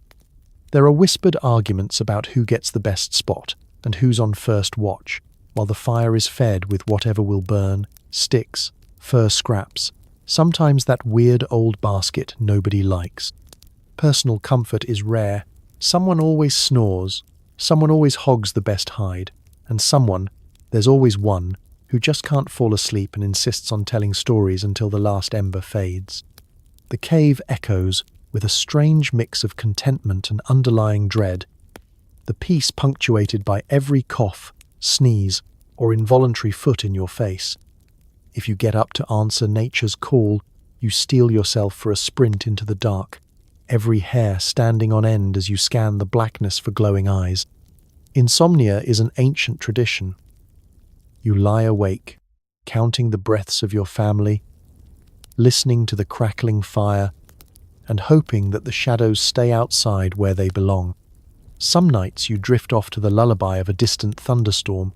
Other nights you stay up until dawn, convinced you heard something sniffing at the entrance. Your dreams are vivid, half waking, half hoping for daylight. Still, there are moments of peace. Someone reaches out in the dark, a small hand finds yours, and for a while the fear ebbs away. You're not alone, not with your clan breathing beside you, not with the fire's glow on your face, not with the ancestors whose stories echo quietly on the walls. Eventually, exhaustion wins. You slip into sleep, hoping the sun finds you safe, and that whatever is prowling in the darkness is more afraid of you than you are of it. In the Stone Age, waking up is always a victory. Sweet dreams, and don't let the saber-tooths bite. The local shaman tells you the spirits are angry because someone forgot to honor the bear skull. You'd try anything if it means the rain stops and your rash goes away. In the Stone Age, religion isn't something you do on weekends. It's part of every chilly sunrise, every strange shadow, and every unexplained sniffle. Science hasn't been invented yet, so everything you don't understand, which is, let's face it, almost everything, is explained by magic, fate, or the mysterious forces that live just out of sight. Good luck? Spirits are happy. Bad luck? Someone forgot to dance, chant, or put the right rock in the right spot. The shaman is your tribe's spiritual leader, medical professional, therapist, and sometimes stand-up comedian. His office is a slightly darker corner of the cave, decorated with animal bones, feathers, and a collection of weirdly shaped rocks that are probably sacred but also kind of look like potatoes. He smells like smoke, wild herbs, and a hint of mystery foot fungus. Every day, people line up to ask questions, plead for cures, and complain about the weather. The average shaman's advice covers a wide range. Feeling unlucky? Toss a handful of bones on the ground and squint meaningfully at the pattern. Rain won't stop? Maybe it's time for a new dance, something energetic, with a lot of stomping and shouting. Someone has a rash? Rub some moss on it, whisper to the spirits, and hope for the best. The phrase "worth a try" has never been more important. Religious rituals are creative. Some nights, everyone gathers for a solemn ceremony, lighting fires, painting faces with mud, and singing the same haunting tune that's been passed down for generations, even if nobody remembers what the words mean. Offerings are made, a chunk of meat, a shiny pebble, or, on special occasions, that weird egg you found by the river. If a storm rolls in right after, well, maybe the spirits wanted more. If the sun comes out, you celebrate with a feast and claim victory. Totems are everywhere. Every family has a favorite: a bear skull, a carved mammoth tusk, or a bird's feather stuck in a special place near the fire. These are more than decorations. They're household insurance policies. The bigger and weirder the totem, the better your luck, theoretically. When times are tough, you blame the neighbor's totem for throwing off the balance. The shaman also handles mysteries. Why did the last hunt fail? Clearly, someone forgot the lucky chant. Why is there thunder when nobody's drumming? Maybe it's the ancestors, reminding you to clean behind your ears. Whenever something truly bizarre happens, raining frogs, a double-yolked egg, your cousin suddenly speaking in rhymes, it's time for a group consultation. Everyone gathers around, offers advice, and then agrees to do exactly what the shaman suggests, even if it's walk backwards around the fire 3 times and howl. Superstition rules your day. Never eat the first berry of spring, always step over a crack in the cave floor, and under no circumstances insult a shadow. You never know which action will bring good fortune or the attention of a grumpy spirit with a long memory. Yet for all its quirks, religion brings comfort. When the wind howls and the cave shakes, it helps to believe that someone, something, is listening, maybe even rooting for you. Rituals become routines, prayers turn into lullabies, and hope weaves itself into the fabric of every cold night. So you honor the bear skull, dance in the rain, and trust that the shaman's best guess is, if nothing else, a pretty good distraction from the hunger, cold, and chaos of the Stone Age. In a world ruled by uncertainty, magic is the one thing you never run out of, even if the rash never does go away. Conversation is mostly hand gestures, facial expressions, and occasionally throwing a rock in frustration. No written words, no emojis, just pure interpretive chaos. In the Stone Age, talking to each other is less about words and more about vibes. There's no alphabet, no grammar rules, and no handy Google Translate for urgently run. There's a bear behind you. If you want to get your point across, you're going to have to get creative and a little bit theatrical. You wake up every day knowing that the most complex concept you can reliably communicate is food, now, or bad smell, over there. Everything else is a wild experiment. A raised eyebrow could mean, "Are you going to eat that?" Or "Did you just step on my foot?" A frown might signal danger, anger, or just, "I miss the days before we discovered fire and you started burning everything." Hand gestures are your bread and butter. Need to tell someone it's time to hunt? Point toward the exit, mime a spear throw, and hope for the best. If someone doesn't get it, you just repeat the motion louder and more exaggerated, as if volume will magically increase comprehension. For really urgent messages, like duck, you go straight to pointing and yelling, which, oddly enough, is still an effective method thousands of years later. Sometimes, you invent new sounds. There are grunts for "I'm hungry," grumbles for "I'm annoyed," and a special kind of yodel for "I found something amazing, but I'm not sure if it'll eat us first." If you're feeling especially expressive, you might combine a noise with a gesture. Grunt, point, make a face, and then do a little dance to seal the deal. Congratulations, you've just invented interpretive communication. When group activities happen, hunting, foraging, or the all-important community drama, the clan's conversations are a chaotic symphony. 5 people might be pantomiming at once, everyone talking over each other in a series of grunts, hums, and occasionally an enthusiastic whistle. If you need to settle a dispute, it quickly devolves into an all-hands-on-deck game of charades, with bonus points for creative use of rocks and sticks as props. Names are simple, if they exist at all. You might be Big Rock, Fast Feet, or Snoring Mouth.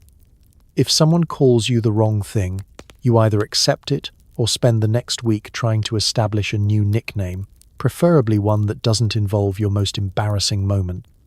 And don't forget the role of facial expressions. Rolling your eyes, puffing out your cheeks, or baring your teeth all mean something, though nobody can agree exactly what.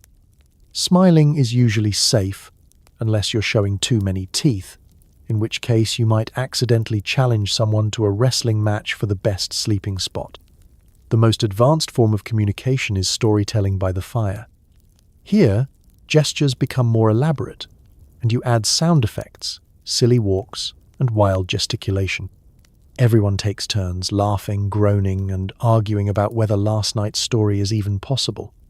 The line between fact and fiction is so blurry it's basically just fog. Of course, sometimes communication breaks down entirely. If someone's not getting your message, you might escalate to throwing a pebble in their direction, a prehistoric ping. If that doesn't work, you just sigh dramatically and walk off, inventing the earliest form of, "I can't even deal with you right now." No matter how awkward or convoluted, you get the job done. At the end of the day, everyone eats, everyone survives, and somehow the important information travels faster than you'd think, mostly because if you don't tell people about the saber-tooth lurking near the stream, you won't have to mime "I told you so" when they limp back into camp. In the Stone Age, every grunt, gesture, and groan is another step toward inventing language and, eventually, the first bad joke. For now, you communicate the only way you know how: loudly, creatively, and with as much enthusiasm as possible. You've got flint, bone, and an unreasonable amount of optimism. Every invention is a process of trial, error, and at least one trip to the shaman. Welcome to the world's first DIY channel, except there's no host, no instructions, and a total lack of disclaimers about safety goggles. You're an inventor, a craftsman, and sometimes a living cautionary tale. If you want something done in the Stone Age, you'd better figure out how to make the tool for it and how to survive the learning curve. Let's start with the basics. The original toolkit includes a sharp rock, the Swiss Army knife of prehistory, a pointy stick, and, if you're really lucky, a chunk of animal bone that hasn't yet started to smell. Need to cut something? Smash 2 rocks together until one of them splinters just right. Need to dig? Grab the biggest bone you can find and start scraping. Need to open a nut? Find a flat stone, whack it, and then apologize to everyone for the flying shell fragments. Every new tool is a group project. If someone discovers a better way to skin a rabbit, word spreads fast. The clan gathers to watch, offer helpful suggestions, and immediately claim credit if it works.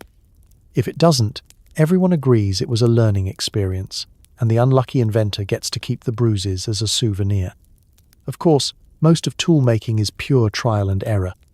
For every brilliant hand axe, there are a dozen failed attempts, rocks that split wrong, sticks that snap at the worst possible moment, and bone needles that somehow break just as you finish threading them.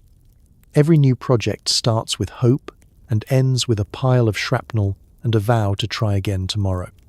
Your hands are a roadmap of tiny cuts and scrapes, and every successful tool is just a happy accident waiting to be lost in the mud. If you're ambitious, you try something advanced, like fire drills or stone blades. Making fire by friction is basically the world's slowest upper body workout. You rub 2 sticks together, sweat pouring down your brow, while everyone stands around suggesting you do it faster or harder. When smoke finally appears, you're the hero of the day, until the wind shifts and someone gets a face full of ash. Tool storage is another challenge. There's no toolbox, just a communal pile by the fire that everyone swears isn't theirs. If you find your favorite scraper missing, you can bet it's being used as a toy, a hairbrush, or an experimental musical instrument by the children.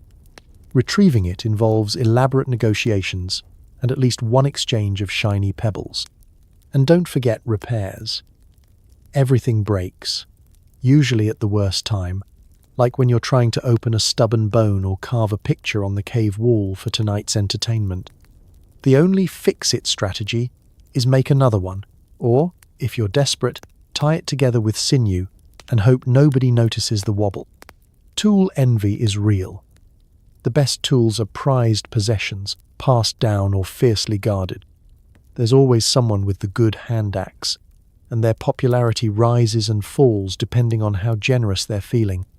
If you want to be everyone's friend, let them borrow your sharpest flint, just don't expect to get it back in one piece. Through all the setbacks, you persevere. Every new creation, every slightly straighter spear or sharper scraper makes life a little easier. You celebrate the small wins and try not to dwell on the inevitable mishaps. After all, the journey from rock to tool is paved with skinned knuckles and a sense of accomplishment, plus a lot of laughter from your fellow inventors. In the Stone Age, every tool is a step forward, and as long as you don't hit yourself in the face, again, it's a pretty good day. You curl up under a scratchy hide, listening to the crackle of the fire and the distant howls outside. There are no lullabies, just the slow, grudging realization that if you make it to morning, you win. The nightly routine in the Stone Age is less about winding down and more about bracing yourself. First, there's the ritual of shuffling for sleeping spots. The prime real estate is close to the fire, but not so close that your hair catches a spark. You wedge yourself into the heap of family, furs, and the odd lizard that nobody bothered to evict.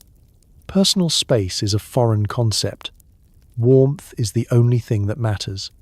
You accept a foot in your ribs and someone else's elbow in your ear because that's what survival and family looks like. Blankets are whatever you hunted that week. If you're lucky, it's a fresh hide, still fluffy, with only a faint aroma of yesterday's mud. If you're not, it's a patchwork of scraps, each one carrying its own unique blend of mysterious stains and prehistoric perfume.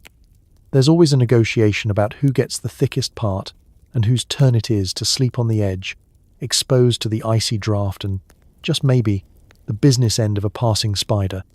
As the firelight flickers, conversation dies down to quiet mutters and the soft, persistent soundtrack of snoring. Every now and then, someone remembers an embarrassing story from the day, and it gets retold, much to the victim's groaning dismay. Someone else might try a bit of shadow puppetry, wiggling hands in the firelight to create the world's worst impression of a mammoth. It's not much, but it gets a few giggles, and anything that distracts from the chorus of howling wolves outside is a win. Getting comfortable is a matter of adjusting expectations. There's always a rock poking into your back, a twig stabbing your thigh, or a bit of last night's dinner you forgot to clean out of your bed.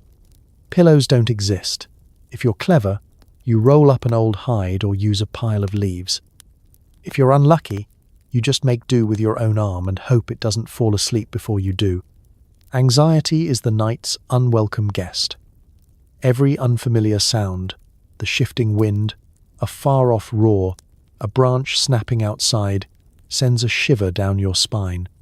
Maybe it's a predator, maybe it's a rival clan, or maybe it's just the neighbor's sheep getting creative. Either way, you pull the hide tighter and stare at the fire, reassuring yourself that whoever's on guard duty is definitely not asleep, even if the suspicious snoring says otherwise. Sometimes a child wakes up crying, terrified by a dream of giant birds or talking rocks. The nearest adult pats their back, mumbles a comforting grunt, and everyone pretends not to hear their own stomach rumbling or their heart thumping just a little bit faster. Reassurance comes in the form of togetherness. As long as the fire is burning and you're surrounded by the familiar, you can almost believe that nothing bad will happen before dawn. Eventually, exhaustion wins out. You drift into a restless sleep filled with strange dreams, some good, some less so. There are no goodnight kisses or soothing songs, just the steady rhythm of breath, the warmth of bodies, and the faint hope that whatever is out there prowling in the dark is more interested in someone else's cave tonight. In the Stone Age, every morning is a small miracle. If you wake up to the pale light of dawn, stiff but alive, it's another victory. You survived the night. And as you blink sleep from your eyes, stretch your aching limbs, and start the whole routine over again, you remind yourself, in this world, every day you make it to sunrise is worth celebrating. Good night, sleep tight, and maybe tomorrow someone will finally invent the pillow.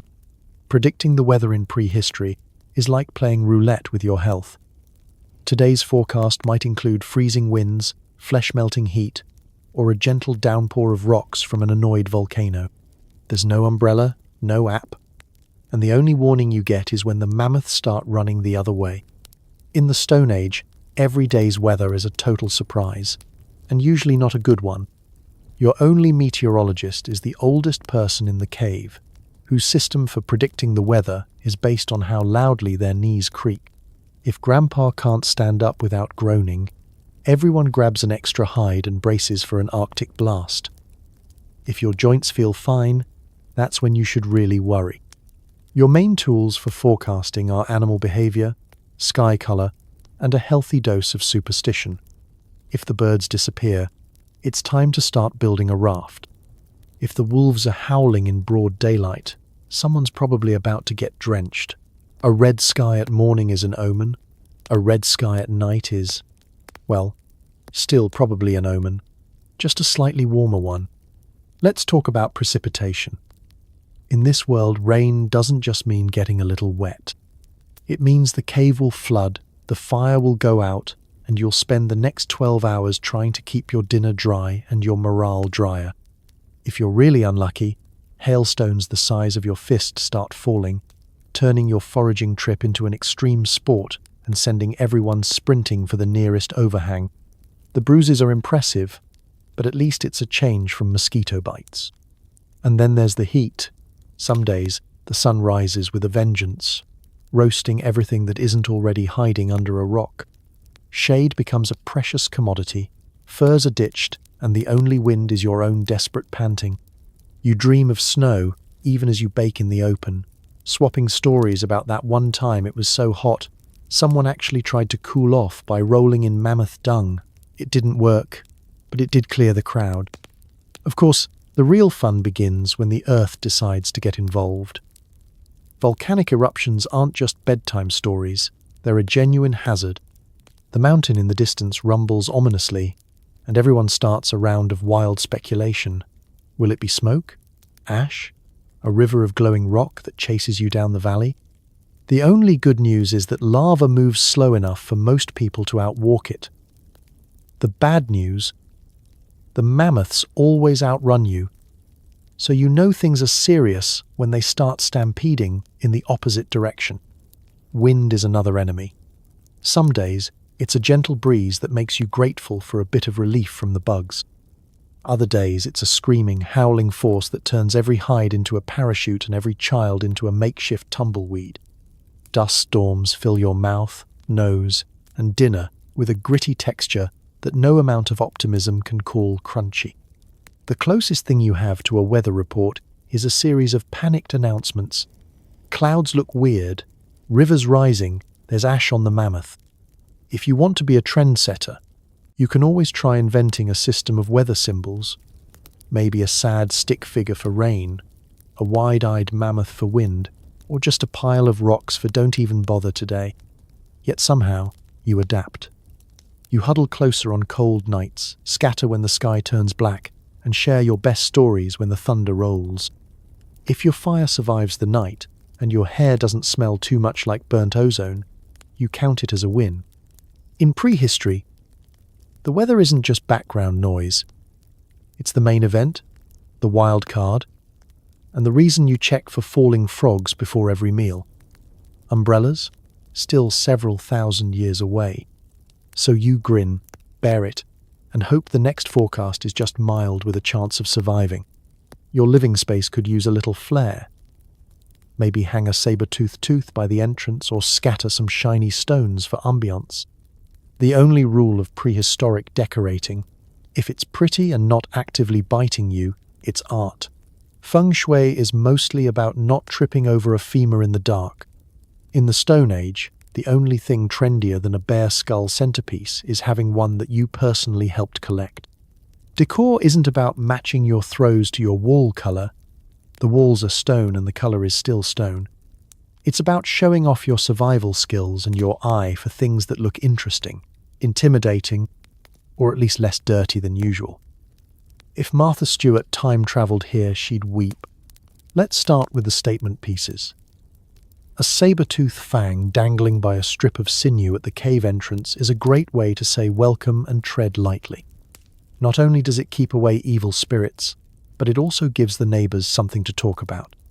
For extra drama, arrange a row of animal jawbones along the hearth, each with a story of bravery, misfortune, or the time someone tried to take on a porcupine and lost. The main decor theme? Multi-use functionality. That antler rack above the fire is both a drying rack for hides and a place to hang your best rocks for easy access. A pile of glittering quartz by the sleeping area is both a nightlight, if the moon is right, and a tripping hazard for anyone trying to sneak the good blanket in the middle of the night.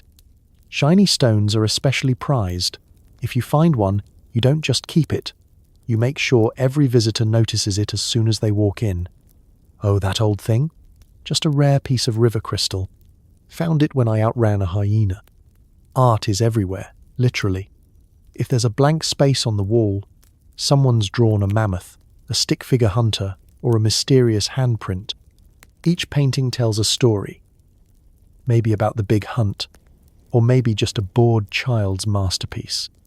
Layer upon layer of images build up over time, giving your cave walls a certain lived-in, prehistoric chic. The truly talented artists are treated like local celebrities. Their best work gets a prime spot by the fire, where everyone can debate whether that blob is a reindeer or just an oddly shaped bison. Natural elements are essential. You're not just decorating, you're collecting lucky charms, totems, and objects of spiritual significance. That bird's nest above the entrance, it brings good luck. The pile of feathers by your sleeping mat, that's for dreams apparently, or maybe just because feathers are less uncomfortable than rocks. Either way, nobody questions it, and everyone claims to know the real reason. Furniture is of course a stretch. The closest you get to a chair is a flattish rock, and the family couch is just a communal heap of hides and bones. If you're feeling fancy, maybe you stack a few stones for a table. Ideal for holding sticks, tools, or snacks you don't want a passing dog to steal. The only rule is that nothing stays in one place for long. Every item is constantly being borrowed, repurposed, or lost during the night. Seasonal decor is a thing too. In winter, you pile up extra moss and try not to notice the draft. In summer, maybe you hang flowers or try out some experimental grass braiding, which is less about beauty and more about passing the time between rainstorms. The result? A space that's cluttered, chaotic, and absolutely unique. Every bone, rock, and scribble is a testament to your family's adventures, arguments, and epic triumphs over boredom. And if you can make it to bed without tripping over a tusk, you know you've finally achieved a true sense of prehistoric harmony. Sometimes you spot a smoky fire across the valley. Bad news, it means your neighbors are home. Every new tribe is a potential ally, enemy, or source of deliciously awkward misunderstandings. If they wave, it's a greeting. If they throw a spear, well, at least you know you're not alone. Prehistoric neighbor relations are a unique brand of anxiety. There's no fence, no doorbell, and absolutely no written agreements about who gets which berry patch. The valley is big enough for everyone until someone decides it isn't, or accidentally steals a rabbit from the wrong trap line. You never know if the other group wants to swap stories, start a dance-off, or declare a one-sided battle over the world's last edible turnip. Every clan develops its own subtle, or not so subtle, communication style. A friendly wave might mean hello, go away, or I have no idea if you're a distant cousin or someone who wants to turn me into dinner. It's all about reading the situation. Are they smiling? Are they brandishing a club? Are they hiding behind a suspiciously large bush with too many legs sticking out? There's a whole etiquette to first contact. Step forward slowly, keep your hands visible, and always make sure your own tribe isn't about to panic and ruin everything by chucking a rock too soon. Trading is an adventure. The boldest member of your clan is sent over with the universal offering, a bundle of something shiny, edible, or just weird enough to intrigue a stranger. Sometimes you get a handful of nuts in return. Sometimes you get a grunt and a pointed look that says, "Try harder." On very special days, someone brings out the good stuff, an extra sharp flint, a feathered headdress, or the world's smoothest pebble. Suddenly, you're all best friends, laughing, dancing, and pretending you haven't been bad-mouthing their cave paintings for a month. But neighborly peace is delicate. Someone's always convinced the other group is stealing firewood, sabotaging hunting trails, or letting their kids run wild through your carefully organized pile of rocks. Gossip travels faster than a frightened squirrel. Did you hear they eat their food raw? I heard they sleep standing up. My cousin swears their shaman once turned into a bird, but only when nobody was looking. Rivalry is inevitable, but it keeps everyone alert and invents the world's first passive-aggressive staring contest. On the flip side, nothing brings tribes together like a common enemy. When a saber-tooth prowls the valley or a giant flood threatens both caves, old grudges are forgotten, temporarily. Suddenly, everyone's working together, herding children to safety, pooling resources, and swapping survival tips. For one shining moment, the entire valley is united against whatever horror nature is serving up this week. When the danger passes, you go back to your corners, but there's always a little more respect and a lot more stories to exaggerate around the fire. Misunderstandings are constant. Maybe you're trying to offer a greeting but accidentally insult someone's sacred feather. Or you attempt a peace dance, only to realize halfway through that you're doing the challenge for territory stomp. The shaman's universal sign language is not as universal as advertised. Eventually, both sides just settle for smiling awkwardly and hoping for the best. If nothing else, confusion is safer than open conflict, and everyone gets a story out of it. At the end of the day, you never really know what's happening on the other side of the valley. Are your neighbors plotting, foraging, practicing their own cave singing, off-key but enthusiastic? One thing's for sure, you're always watching, always wondering, and always just a little bit glad you're not the only ones out here, trying to survive another wild, unpredictable, perfectly awkward day in prehistory. Sometimes your deer hide falls off at the worst moment. Maybe you trip on a root and emerge from the bushes dressed in nothing but a surprised expression. In prehistoric times, a fashion emergency is less about embarrassment and more about frostbite, or being mistaken for lunch. Stone Age fashion is a balancing act between staying covered and staying alive. Your entire wardrobe is hand-me-downs from the animal kingdom, sewn together with sinew and pure determination. If you're lucky, your tunic is mostly intact, only mildly itchy, and blessedly free of last week's stew. If you're not lucky, you're wearing something that could be generously described as ventilated or, more honestly, barely there. There's no laundry day, just laundry moments, usually triggered when a sudden downpour catches you in the open, or you fall into a muddy bog while chasing a rabbit. At that point, it's a group activity. Everyone strips off their outer layers, wrings them out, and hangs them over the nearest branch, hoping for sun before the next stampede or hailstorm. If you're modest, you find a handy shrub to hide behind. If you're not, well, you might start the latest clan trend in unexpected boldness. Wardrobe malfunctions are as predictable as sunrise. Sinew stitching comes loose. Holes appear where you least want them, and sometimes you get caught on a branch and leave a strip of yourself dangling in the breeze for the next passerby to find. Children are the main culprits. Every time you turn around, someone's tunic is inside out, upside down, or missing entirely, with the owner blissfully unaware and their relatives loudly debating the ethics of letting toddlers invent new trends in minimalist couture. The worst-case scenario is the public reveal. That moment when you lose your only covering right in front of the neighbors, a passing herd of wild goats, or, on special occasions, the entire extended family. The embarrassment is intense, but so is the practical risk. Bare skin in the wrong weather can mean instant frostbite or a sunburn so impressive it becomes a family legend. Everyone has a story about the time someone invented nudity in the snow, and it always ends with, "Never again, if you value your toes." Quick fixes are a necessity. Forget safety pins.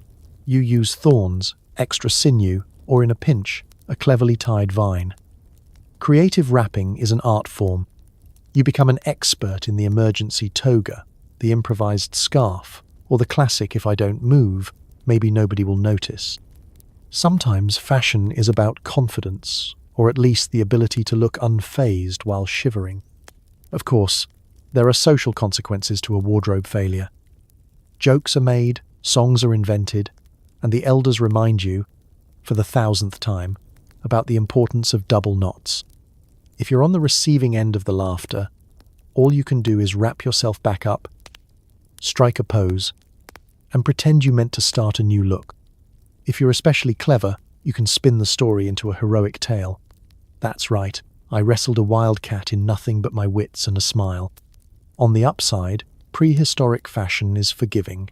There are no style magazines, no official dress code, and everyone's too busy staying alive to care if your hide is last season's model. The only thing that matters is function. Does it keep you warm? Does it mostly keep you covered? Is it thick enough to stop a mosquito, but thin enough to outrun a predator if you need to make a break for it?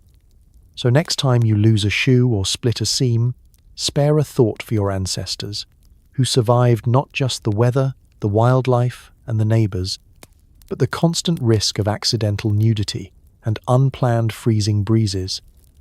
In the Stone Age, a fashion emergency is just another adventure, one that everyone, eventually, learns to laugh about. There are no cakes or parties, but you celebrate anyway.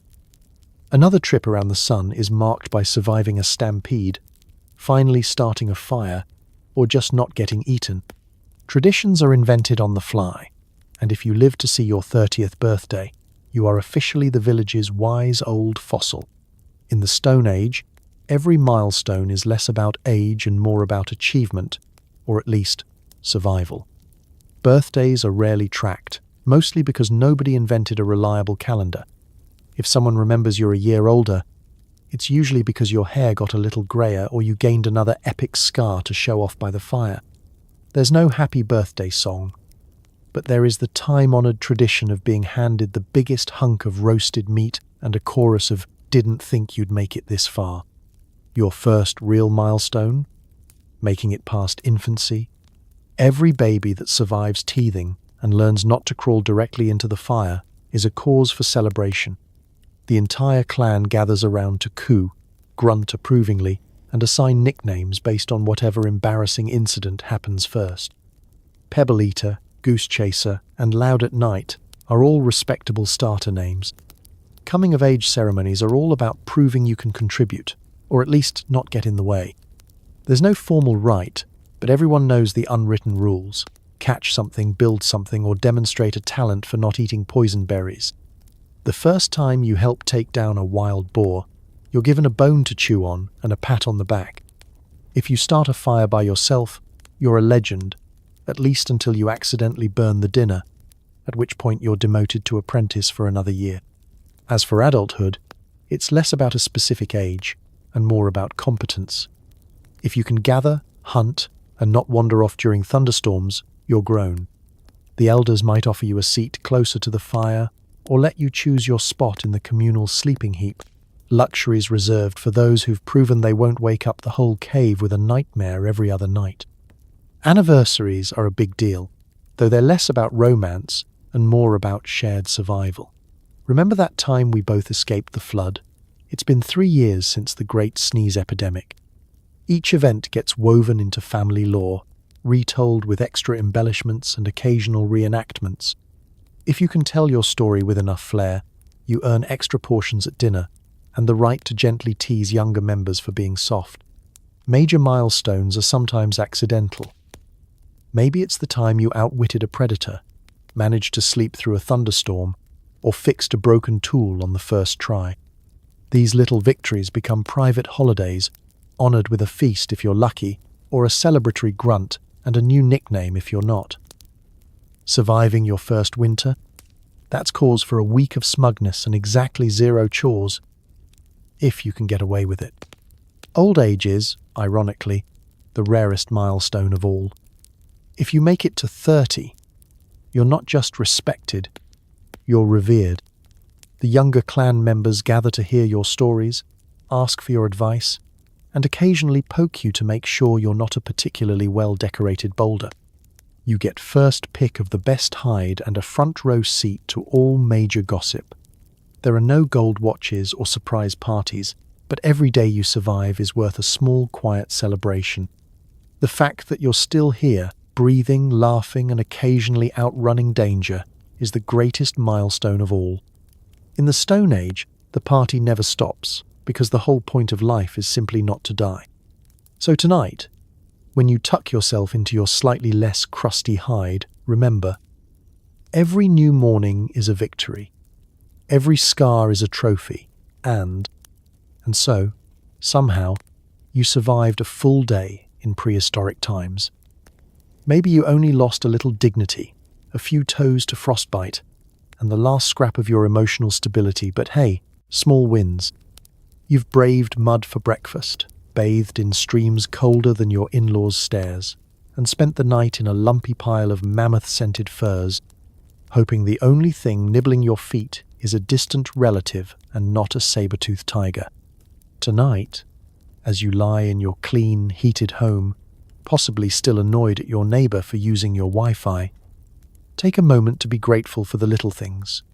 Indoor plumbing, pillows that don't try to crawl away, medicine that doesn't involve leeches or vague chanting, socks for heaven's sake. Because if there's one thing history teaches us, it's that people are absurdly, stubbornly, wonderfully resilient.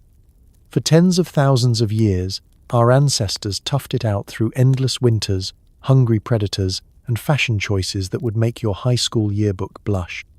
So maybe send a silent thank you to the ancient people who carried the torch and desperately tried not to drop it. Their struggles, setbacks, and accidental inventions brought us here, to this soft bed, in a world where the wildest animal you'll meet tonight is probably a neighbor's cat. History may be muddy, terrifying, and sometimes hilarious, but it's also proof that you, and all of us, come from a long, unbroken line of people who simply refuse to quit. Now, close your eyes, breathe easy, and let yourself drift, knowing that for at least one night you don't have to watch out for falling rocks or saber-toothed surprises. Sleep well, and I'll see you in the next adventure.